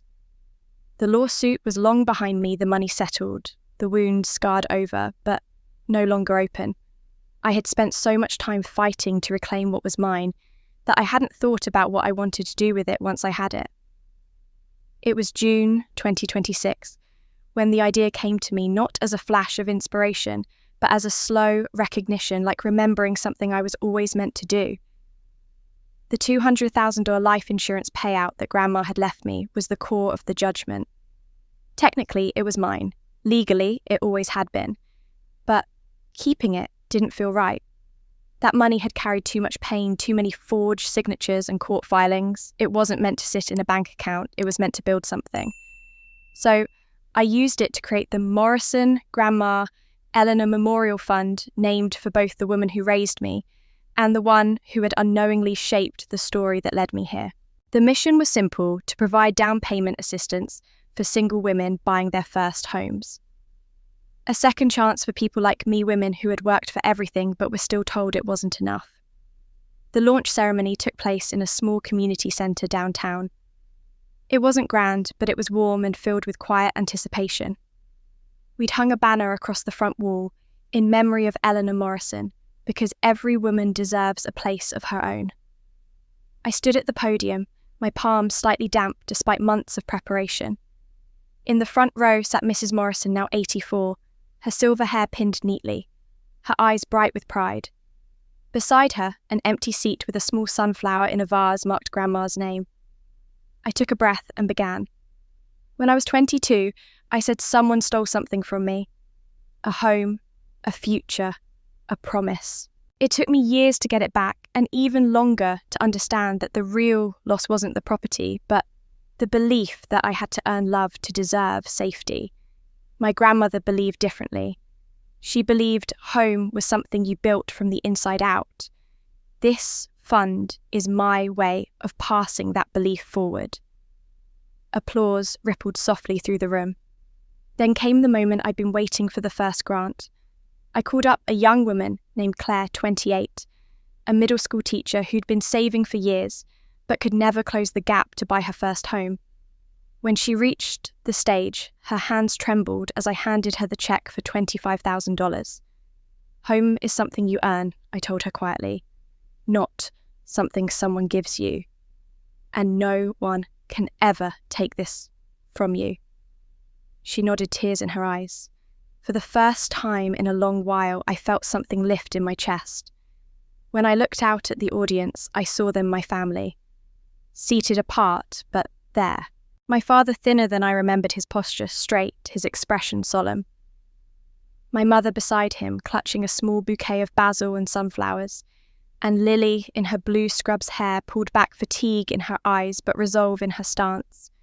They didn't sit together, and none of them looked directly at me, but their presence alone meant more than any apology could. They had come. That was enough. As the ceremony ended, people mingled, congratulated, and took photos. Mrs. Morrison reached for my hand and squeezed it, her grip still surprisingly strong. "You did good, dear," she whispered. "Your grandmother would have been proud." I smiled and thanked her, but my voice caught in my throat. Pride wasn't the right word for what I felt. It was something quieter, deeper. Closure, maybe. I was packing up when Lily appeared beside me. I hadn't noticed her approach. She looked hesitant, almost shy, holding an envelope between her fingers. "Can I talk to you?" she asked. I nodded. We stepped aside near the window, where the late sunlight stretched across the floor. She held out the envelope. "It's not much," she said. $200. "But it's mine. I'm going to pay you back. All of it, even if it takes the rest of my life." I stared at her, at the envelope, at her hands, calloused, rough from work that demanded care and strength. Her eyes were tired but steady. For the first time I believed her. Not because of the money, but because she finally understood the value of what she'd taken, not the cash, but the trust. I closed her hand gently around the envelope. "Keep it," I said softly. "Just keep trying. That's enough." She didn't argue. She nodded once, eyes glistening, and walked away. That night, after everyone had gone, I stood on the balcony of my apartment, the same one that had once been stolen from me, and then returned. The city glowed beneath me, alive with sound and light. I thought of the teacher who now had keys to her first home. I thought of Miss Morrison asleep in her assisted living room, of Lily finishing a night shift, of my father somewhere counting the days of his sobriety, of my mother watering her rooftop garden as the first stars appeared. I realised then that home was never the apartment or the deed or the inheritance. It wasn't even the people I'd fought to hold accountable. Home was a quiet certainty that I had survived, that I had rebuilt, that I had become whole, not because of them, but in spite of them. The wind moved softly through the open door, carrying the faint scent of basil from my windowsill, and the echo of my grandmother's voice reminding me to stay kind even when life wasn't. I smiled, small and sure, and looked out at the light stretching toward the horizon. They'd tried to take everything from me, but in losing them, I'd found something they could never touch, the unshakable knowledge that I was enough all by myself. And that was the real inheritance Grandma left me. Some stories don't end with a door closing. They end with someone learning how to stand in the silence afterward and realise the world is still turning. When I think back on everything, the trial, the letters, the garden, the quiet mornings that followed, I no longer see a story about loss. I see one about return. Not a return to who I was, but to who I was meant to be before everything went wrong. It's strange how pain can strip away everything false until only truth is left. Mine was this: I was never broken. I was only waiting to meet the version of myself that refused to disappear. The foundation continues to grow. The Morrison Grandma Eleanor Memorial Fund now helps women across the state. Women who have been told too often that security is something they must wait to be given. Every time I see one of them holding the keys to their first home, I see a little piece of what Grandma wanted for me. Independence, peace, a place that can't be taken away. The irony isn't lost on me. The money that once symbolized betrayal became the seed for something larger, something that would outlive all of us. Sometimes the best way to heal a wound is to turn it into a doorway for someone else. My family is still learning what that means. Dad calls sometimes short conversations about weather or work, nothing more. But his voice sounds steady now, like a man who's finally learned to look himself in the mirror. Mum sends photos of her garden every week, tomatoes growing heavy on the vined sunflowers stretching toward the light.